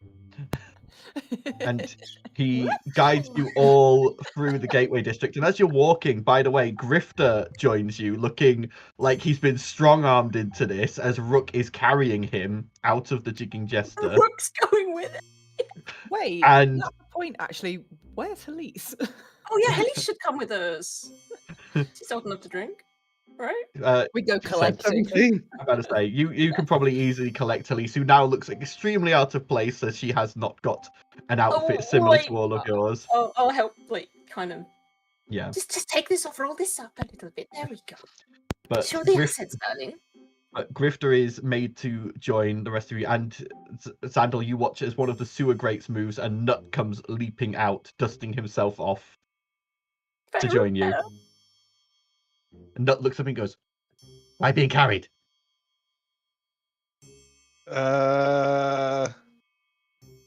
I have no idea, but Okay, Nut I help, and guess. he goes underneath your legs and just puts his hands up so you'll be fully carried. I feel like a certain type of music should be being played right now. But If you could hear eventually what was playing, it's appropriate, don't worry. you head down into the Sapphire Docks, where you see a ship that has been dragged out of the water and is now in a dry dock, and you see lights are on inside, and you can hear shouts and revelry from within. As Gunter leads you up a gangplank into an entranceway, and as you step in, you see the inside has been returned into a bar. And there are large numbers of men here drinking, mostly sailors and merchants enjoying their time after a long day at work. But as you all walk in, Gunter goes, "This man," and he points at Xandal, "is getting married. Let's get him drunk." As he puts on a bit of a sailor's accent, and everyone cheers. And as he drags you up, they drag you up to the bar, and you watch as the barman turns around. And Xandal, you are immediately locked in on this. No, you are locked in on this, as standing behind the bar is an automaton, a wooden puppet-like human who turns around with small blue gems for eyes as he looks down at you and goes, "Oh, greetings and welcome to the Landlocked Inn. Congratulations on your upcoming nuptials." As he turns and starts filling flagons with ale and placing them down in front of all of you. "Nice to meet you. My name is In." I am. Sandal. And Gunter is nudging Val and going, see, we getting invested and drunk. And that's when I pull him to one side and just like, when we get to the Silk Sheiks, don't go too over the top when the girl gets kidnapped. What? What the hell are you on about? I talked to Madame Rouge. He's an To get something adventurer. sorted. He needs an adventurer's stag do. So he's got to chase after somebody that has kidnapped a girl. We'll talk about this more. Let's drink for now. This is where the girls stay in the upper class and the lads go in the lower class, so we completely miss each other. I wanted mean, to drag her to the Silk Cheeks. I'm just saying. There's a good chance Yeah. you're going to arrive together at the Silk Cheeks, but we'll see. Yes. Or potentially both be in the Silk Cheeks at the same time in rooms next to each other and the wall gets knocked down in the middle because of some reason. Yes, please let that happen. But Xandal, you are in is placing flagons of ale down in front of you, his wooden joints creaking and moving. You can see like the intricate woodwork that's like put him together. How long have you been working here? I've been working here since, well, I've been working on this ship all my life. This is the ship I served on in the Navy. And then when the ship was no longer needed, I was freed, and using the money that I was given, I purchased the ship and opened this inn. I had no name at the time, so I took the name Inn. What? I can see, I can vaguely see everyone sort of like just pushing drinks towards me. I'm like, this is gonna be a long night. You see, Ragnar Vale is just chuckling at your expense as he's sipping a drink in a corner. Nut is less like he's sipping on a drink every now and then, but most of what he's doing is like twiddling with like some kind of contraption. Rook is trying to stop Grifter having anything harder than beer whilst Grifter's trying to get his hands on it. Gunter is probably leading carousing Drinking them songs. all under the table. But your merry night begins in the Landlocked Inn. Ladies, what are you doing during all of this? So you have I'm assuming we're moved on, having cocktails, but Finri said she wanted to like share stories and stuff. So Vienna will kind of start the conversation. She's like, I can't remember if you've actually said, but how did you and Xandal actually meet? Oh, well, my father and his father were friends back in the day. Obviously, they've lost contact over time due to, us living in Maham and them living in Riverrun. But we used to go to balls there all the time. And obviously, me and Xandal were the same age, so we quite commonly got paired for dancing. That was always entertaining, trying to get him to not step on my feet. Yeah, the size difference might have been interesting. At that time, it wasn't so bad, but obviously as puberty hit, it became less and less dancing cheek to cheek and more Xandal, Being at the appropriate height. for some things. But Adorable. But it just developed over time. We exchanged letters, and when he came to study here in Maham, I would meet with him when I could outside of my own studies at the Cathedral of Pelor, and we'd spend time together. Doing what? Hold hands? Please tell me you did something at least slightly naughty. Back then, the most was kissing. We were courting more than anything. It wasn't an... Courting, and I'm just like elbowing Vienna, looking at silly. Vienna's just sitting there going, how different it is on the surface world. It's so cute. I don't know. I was I was fairly Innocent. naive until I went for my first campaign. And then that's when, I got a bit more look of the real world and became a bit jaded. But when I came back from that is when Xandal made me do that operation on him to embed those gems in his chest. Yeah, I always wondered about that. He was trying... It was a way of fueling Hagar at the time. Rather than developing an actual engine to run his automaton, he decided to link it to his life force. That's really stupid. Exactly, that's what I told him, but he... Why'd you do it? No, he gave me the puppy dog eyes. And I did Really? it, but afterwards I regretted it and decided to give him the cold shoulder for a while until he realized his mistake. That took longer than I expected, but Yeah, with better your help, stubborn. it eventually was turned around. You're welcome. And he got those horrible things taken out of his chest.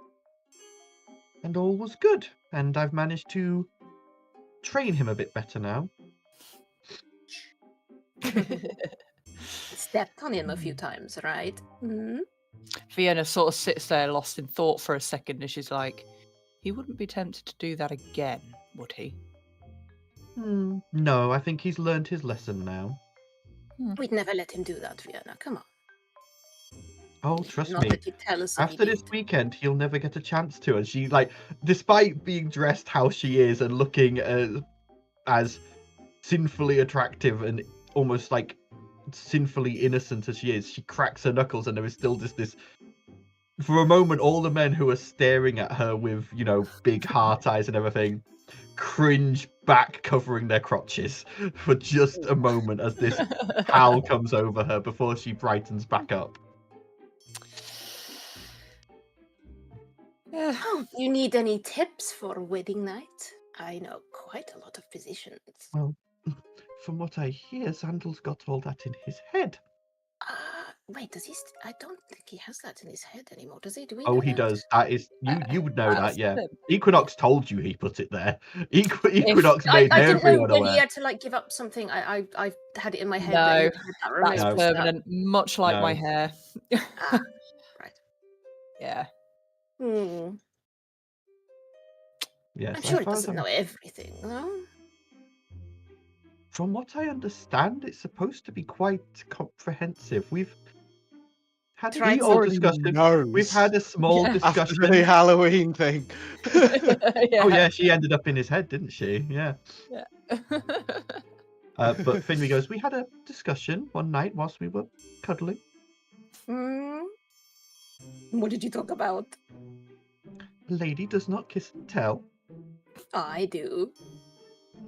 That's because you're not a lady, Talia. I'm a lady. she was like the most unladylike position ever. Who is already a little sloshed, looks up at you, Talia, and goes, that's not what Gunter calls you. He calls me many things, darling. Yeah, but never lady. No, maybe I should make him call me lady. Maybe I should add that to Milady my has a titles. nice ring to it.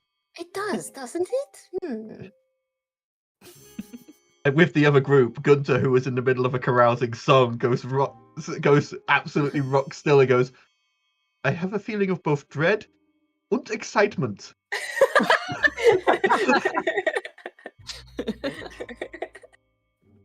Welcome to my world.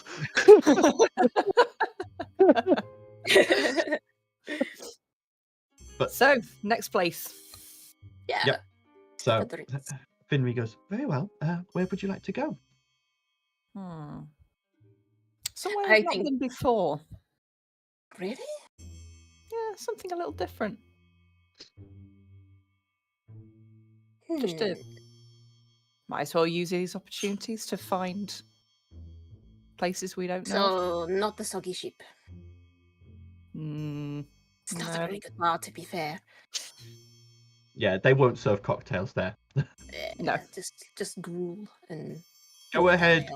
Go ahead, fried each cock. of you, and roll me a history check. Just to see whether you've clocked anywhere on your way round. 21. I've probably been to many places with Gunter, to be fair. Yeah. So, yeah, the 21 from Talia is probably the best. So, sifting through the ones that you know and figuring out which would be inappropriate and too much for this group, which would be too simple for this group. Yeah. You eventually come up with one in the Gateway District, a basement bar that you know of that, let's put it this way, has a stage show. Drag show? More a burlesque show. Hell yes, let's go. A tasteful one. Yeah. A tasteful one, not anything smutty. Well, I mean, burlesque but... is meant to be. It's the artful. suggestion of Yeah. sexuality Yeah, without actually being slutty. Yeah. But you've been to ones with Gunter that claim to be such Oh, and yeah. are more really just a strip show more than anything. Yeah. I know, just a place. Let's go. Okay. Wait. And as the girls leave with a couple of the men sort of hanging out the door, watching them go and contemplating whether they're going to follow. Hi, darlings. And you had been bought a number of drinks by hopeful young men in the bar over the course of the evening. Like they all got their hopes dashed. Including Vienna, one solitary drow male who didn't buy you a drink in any sort of hope of anything, but more you get the feeling he saw a drow female and out having a good time and knew that it was in his best interests. Yeah. Just clocked as well. Vienna's the only single one. Yeah, I was going to say, Blossom single too. Oh yeah, Elise is technically single. She's not technically going out with Grifter. She's staked her claim, but she technically... So Vienna and Blossom are at risk. But as the ladies leave to go to their next destination, Gunter sort of goes, right, I think that's a good enough time here, as Xandal, you by this point are a number of beers in. I have a really good constitution. How sober am I? I would say to everyone else. I would say by this point you're probably 4 or 5 beers in. I'd say you're starting to get tipsy. I was going to say, no one gets drunk on 4 beers. Come on, you're tipsy and you've got a nice buzz going. And it's yeah. Yeah, but I have a constitution of +10, and I'm also resistant against poison, which alcohol technically is. Yeah. So like I say, I'd say you've got a nice buzz going, which is going to make you more comfortable with wherever they decide to take you next. You're no longer fighting this idea. You're thinking, okay, this could actually be fairly good, sort of thing. So you're not as bothered in going along with it. You no longer need to be carried. You will be able to walk. Yeah.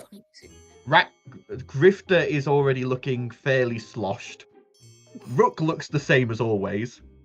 Gunter is just a little bit merry. Ragnavale is just being mysterious, but you do occasionally see like him stumble. I can imagine that Ragnavale's, there's always that one friend who you can have such a conversation with, not knowing they're remotely drunk until they go and stand up. Yeah. And then I feel like Ragnar's one of these types of guys that's super serious, but if you get him drunk enough, he is a fucking legend. Like an absolute baller. Well, you'll have to wait and see. Yeah. Val is probably a little tipsy as well by this point. As Gunter goes, so next stop on the tour. How's about we go to the Patchwork Bazaar and see if we can find A, some good food, B, some good alcohol, and C, some good entertainers on the street.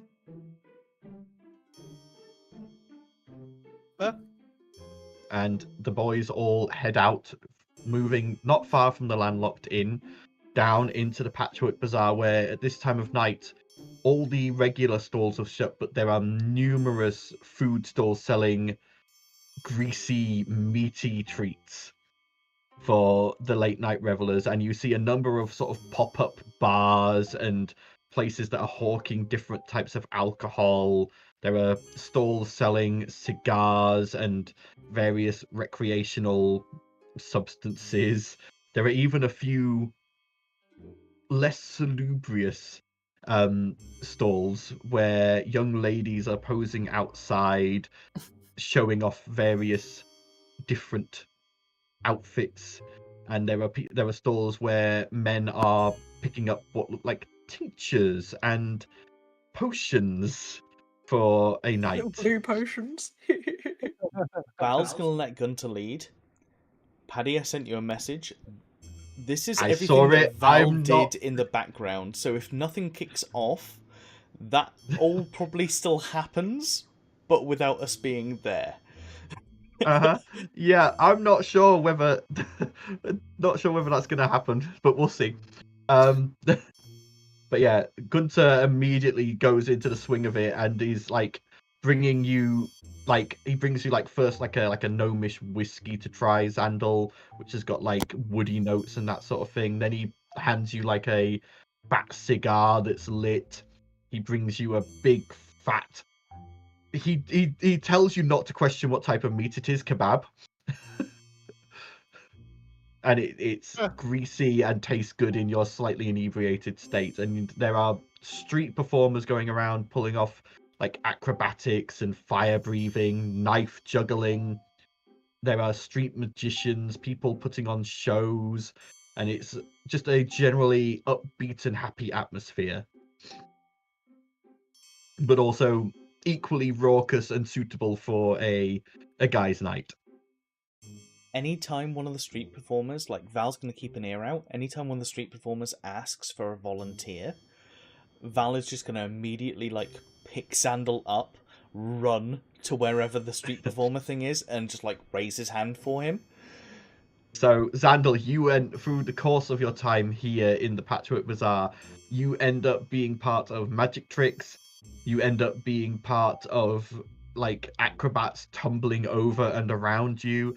And at one point, you even end up as the unwitting dance partner to a rather pretty Yuan-Ti Malison, who has like the snake-like features on her face and a long snake's tail as her lower body, as she's writhing and moving over and around your body, showing off how dexterous she is.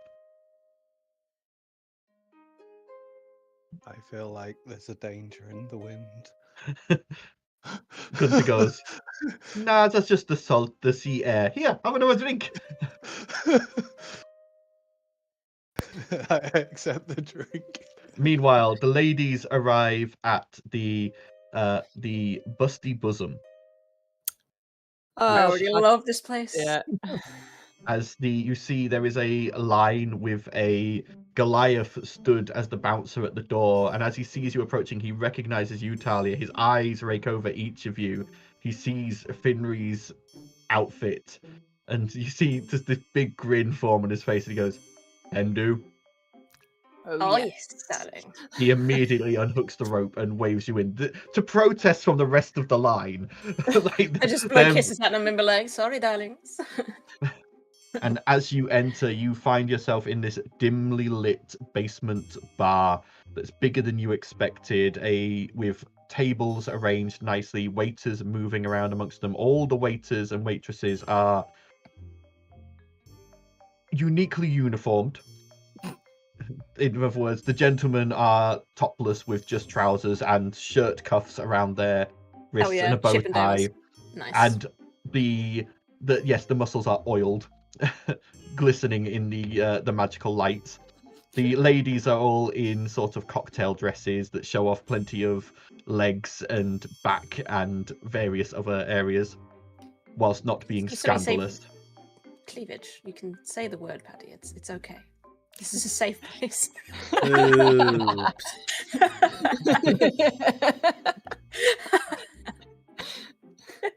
thing is, for all of you, you're all fine. My wife's downstairs and might be listening to all this and probably getting entirely the wrong idea. You literally have a character that has to scream boobies to activate one of her powers. You say that word, not me. Oh, Paddy, did you plan for this session to be a hen and a stag do night? I planned the stag do, not the hen do. We're due a fun session. Come on. Yeah, that was what I yeah, was come planning on. anyway. Yeah. But yes, as you get there and you get shown to a booth which will fit all of you, and a very handsome half-elf waiter, very muscular, very chiseled features, comes over to take your orders. What would you all like to order? What would you like to do? Is there a menu? Diana, Mhm. I was just going to be like, have you ever done body shots before? It's not really my thing, but guess it's a hen do. Alice goes, Look at I the would not abs." mind. Pardon? Who said that? Alice. That- Ah, Alice. You want to do a body shot? I would not say no. And you see she is properly eyeing this poor waiter. Though she is, attracted to Grifter. Grifter is still a young boy. This is a fully grown man. Hell yeah. I'll just Blossom? crook my finger at him and be like, you serve body shots here, don't you, darling? You see for just a moment a look of fear across his face before he goes, we do, yes. Don't worry, we won't bite. Unless you want us to. He climbs up and lays on the table as another waiter comes along with a bottle and begins pouring alcohol. Sorry, You Paddy. Broken the DM. This is great. I'm waiting for a smite to come down at any moment. We actually broke him.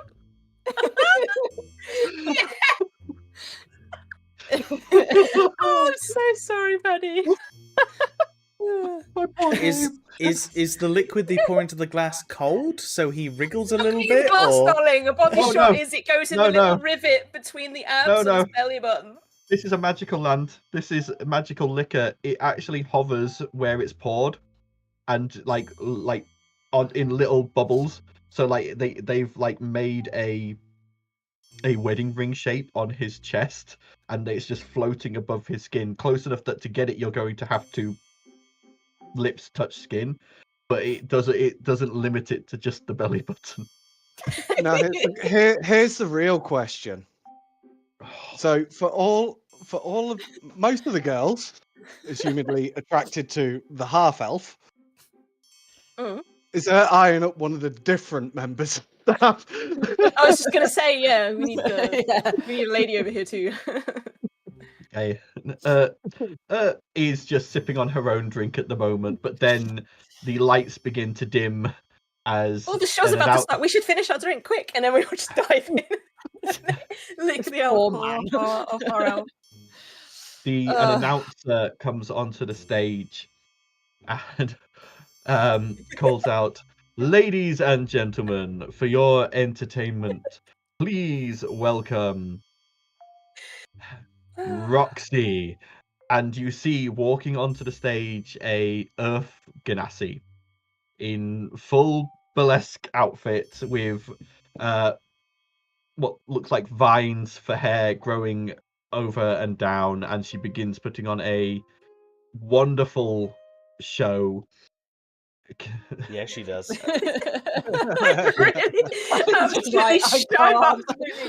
She is able to control the vines on her head and makes it so that as she is removing her actual clothing, the vines, as she's got her back to the audience, the vines are covering what is then exposed before it can be shown to the audience. It's a tease, yeah. Yeah. Oh. Fiona will look over at Finri and see how she is. Finri is getting tipsy. She has partaken of a few of the body shots. However, you do see her eye drifting to the only halfling waiter here occasionally. You can tell she's got a type. Yeah. But she seems to be enjoying herself, and you all engage in more entertainment and conversation and alcohol. You might. Would you like to move on to the lads now, Do Paddy? you Yeah. need a break, Paddy? No. You need a break. Sorry. It's just the first thing that popped into my head. I was like, it's a hen do. There's got to be. Come on. Oh, But beautiful. yes, go back to the gentleman. After a good hour or two at the Patchwork Bazaar exploring all it has to offer, Sandal, by this point, you are probably at least drunk. Like you've gone through a number of different spirits, a number of different types of homebrewed beer, cider. You've had a number of different fried or baked treats, as well as at least 2 cigars. Grifter at this point is being carried by Rook because he can't stand up straight. Gunter is just still going strong. Rachna Vale is just happily puffing on a cigar. Rook looks sober from what you can tell. You can't tell whether Rook's Nut. You've had to leave Nut behind after he got arrested by the guards for setting a tent on fire. Oh God. He's that friend. And He's Val, the one that would steal the traffic cones. yeah. And you do see him charging by, waving 2 guards' helmets, going, "I'm gonna make them into a breastplate." As 2 guards are chasing him.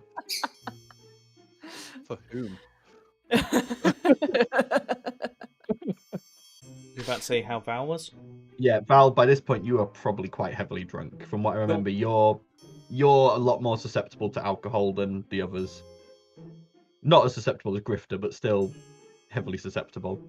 And it's at this point, Gunter goes, "Right, time for the finale." As they start walking, and eventually, Vandal, you think you're going back to the Jigging Jester as you get to the Gateway District and you're heading in that direction. But then they pull you past it, down around it, to the pink lit windows of the Silk Cheeks. Oh God.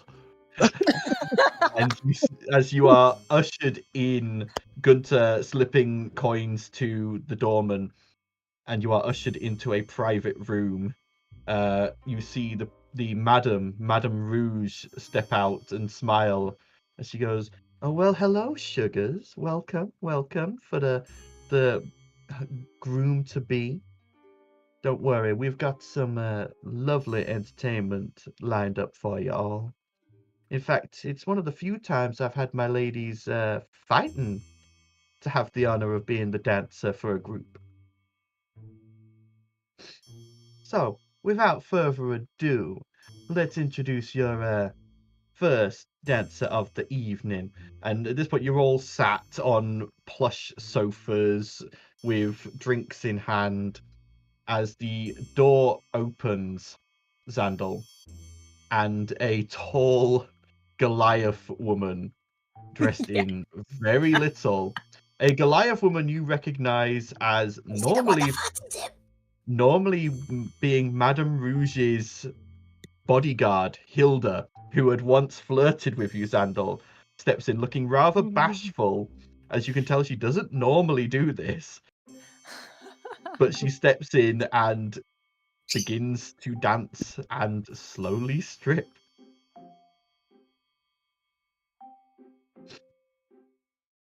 And Xandal, as she steps in, make me a perception check.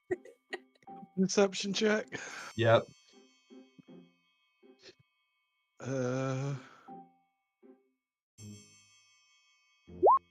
5. 5. You don't see any features, but you see there is a large queue of figures outside the door waiting to come in for their turn.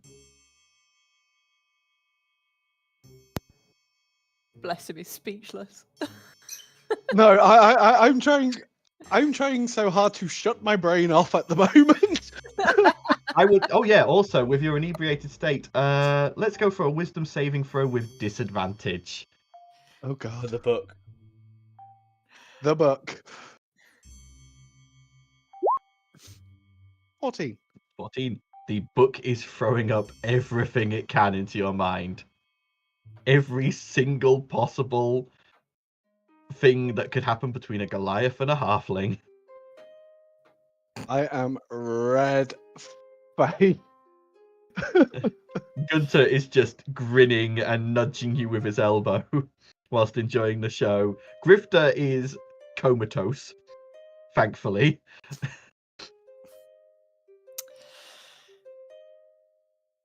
But whilst that's happening, the ladies, I'm assuming, have probably finished at the Bountiful, and Yep.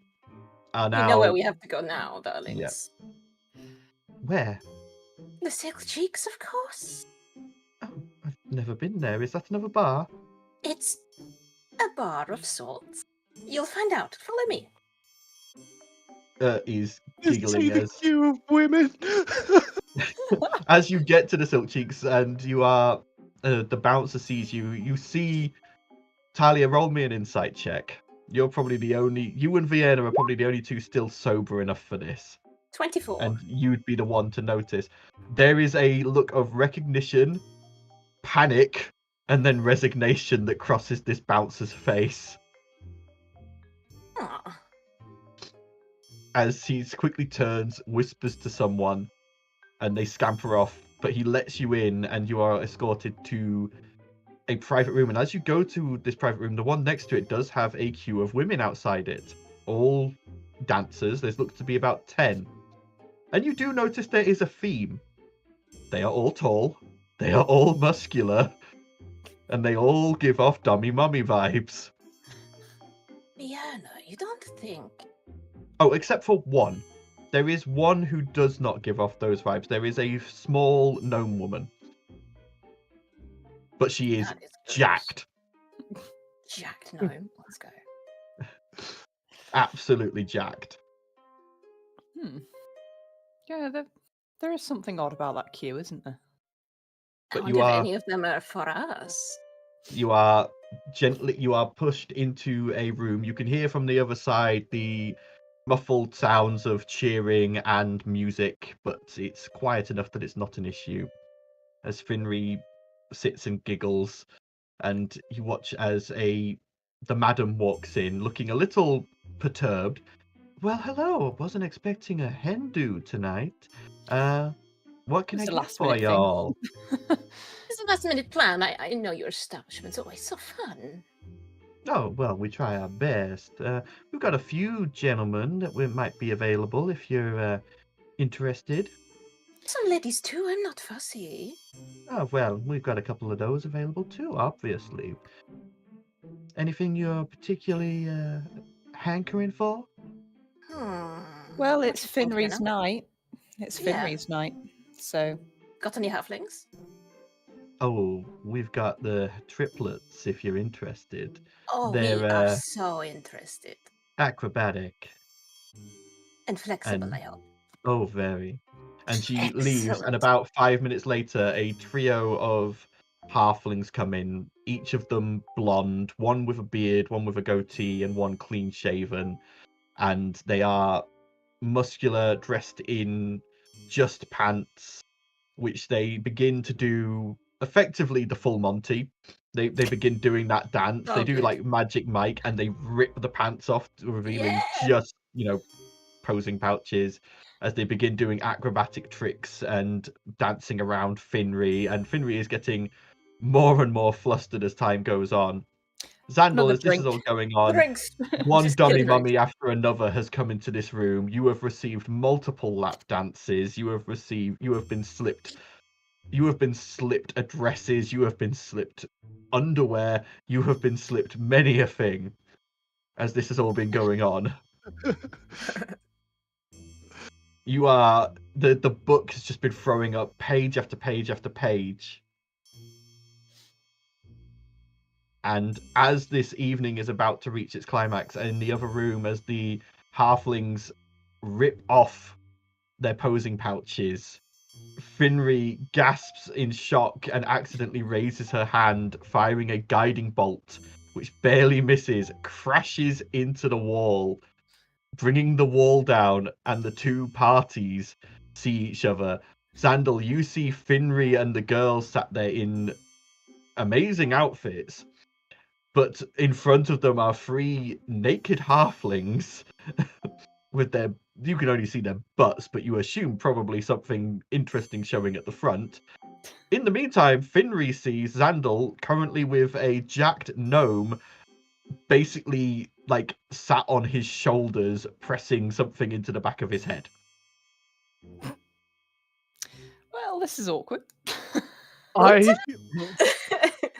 Oh, Shice! And drops into a shadow and is gone. Where is he going? The party's just started. Got to come back. You then feel to your side, Talia, Finri's wings slowly extending, and you get the feeling Gunther saw what was coming. I wanted to do an adventurous scavenger hunt. I could do it too. This has nothing to do with me. Have I noticed that she's getting upset? Oh yeah, you could feel her body stiffening, and she's slowly I'll meet standing you back at the jigging jester, and I'm gonna hop into a shadow as well because I can do that now. My brain is completely stuttering at the sight of Finri. The book is every page possible, and for the first time, my nose bleeds. I'm like,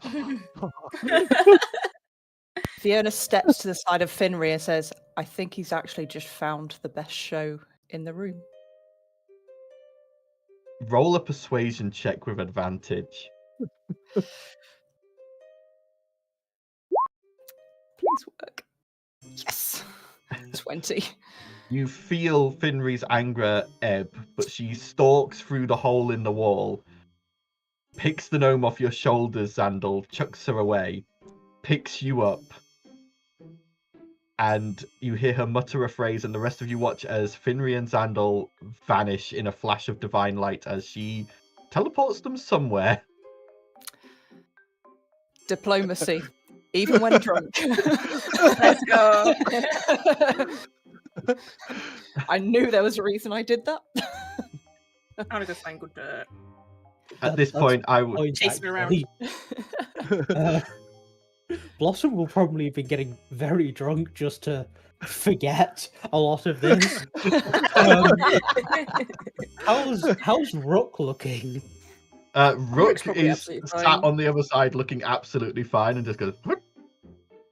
Yeah, she's probably very interested in It's like, in the big bird. So just to check who's still on my side, you've got Rook, who's looking after Is this another Grifka, character of yours is gonna Yeah. get me and there's just Rachna me and Rachna.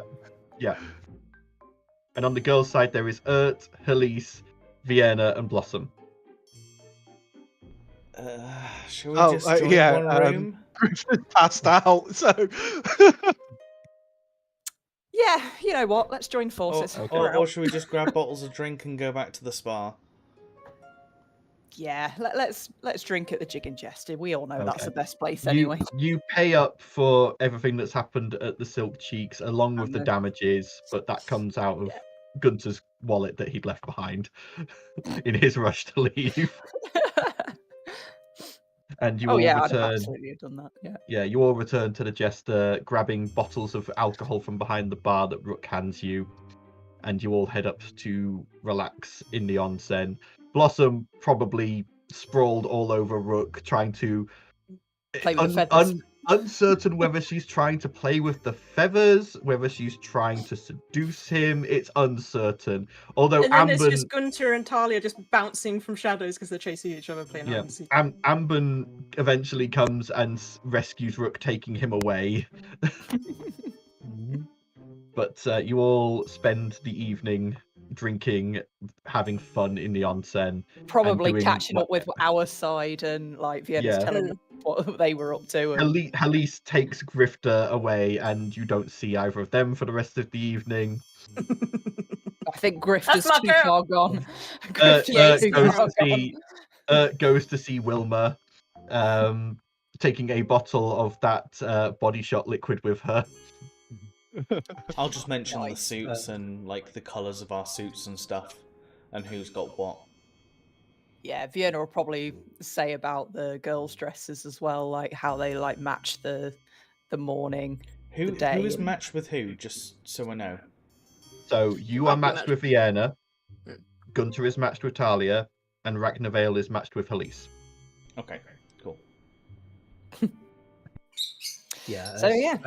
As Rook is stolen away from her, Blossom will be doing the full eyes and just pleading. Amber stops and then gives a sigh, scoop, and has Rook scoop you up, and that trio vanishes together. Get in there. Blossom, Rook, and Val's mother. Oh my god, you can do it! You can do the your mum. Yes. Mummy?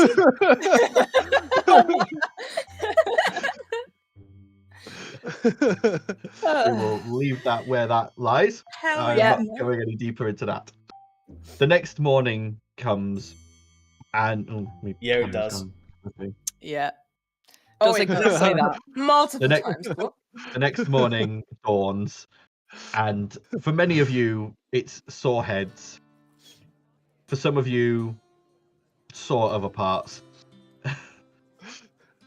But you are able to get your normal meals downstairs from Rook, although Blossom seems to have a particularly large sushi and sashimi platter today than she normally does. Seeming to get a little bit of special treatment. And eventually, Xandal is dropped off at the Jigging Jester, covered in hickeys, and with what looks like recently healed pelvis. Holy shit. I have the biggest fuck off smile on my face. And the person who drops him off is Lord Shatterson, who looks like he got no sleep. Fiona kind of looks at Xandal and says, "You're welcome." Respect, bro. Got And you out of that shit very quickly. To be fair, she didn't have much of a leg to stand on. She questioned it. I questioned it back, since we were both in the same place. You questioned her legs? Oh, I questioned everything. Did you question? No, I'm not going to say that. That's a bit too illicit. But it's at this moment, Xandal, that as you're sort of laid on the floor, a courier pokes his head into the Jigging Jester and goes, "I'm looking for a Xandal." Down here. He reaches down, places a letter and a parcel on your chest. That's very small, about that, like only sort of the size of your hand. And then he goes, "Job done," and he walks off. Yeah, I see what they are. You open up the letter. Do you speak? Oh, you speak Dwarven, so that's fine. It's written in Dwarven, and it goes,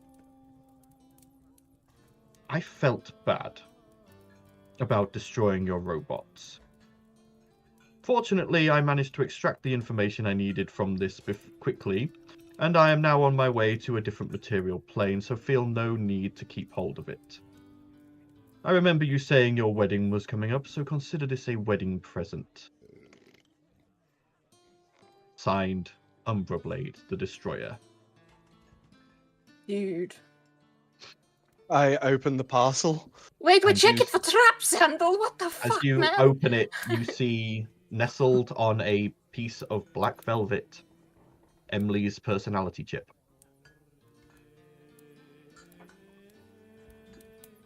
I make the most peculiar friends.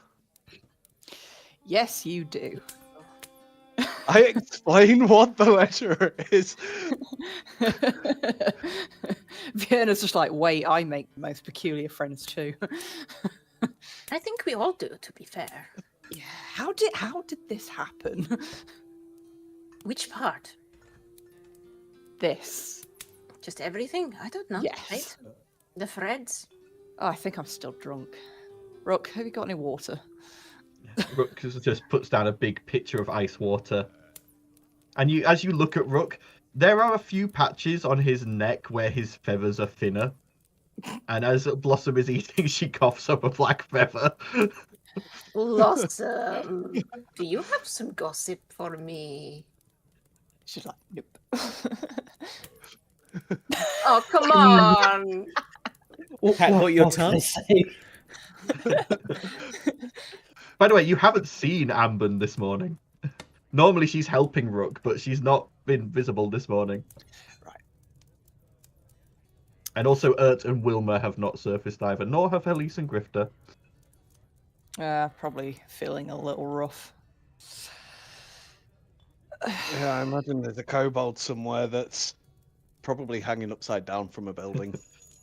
It's at this moment that the floorboards under you move, Sandal, and Nut's head like lifts you up as he looks around and goes, and he literally he puts out a breastplate made out of 2 helmets and looks at Vienna and goes, "Gift," pushes it out and then ducks back down, going back into his. It's like.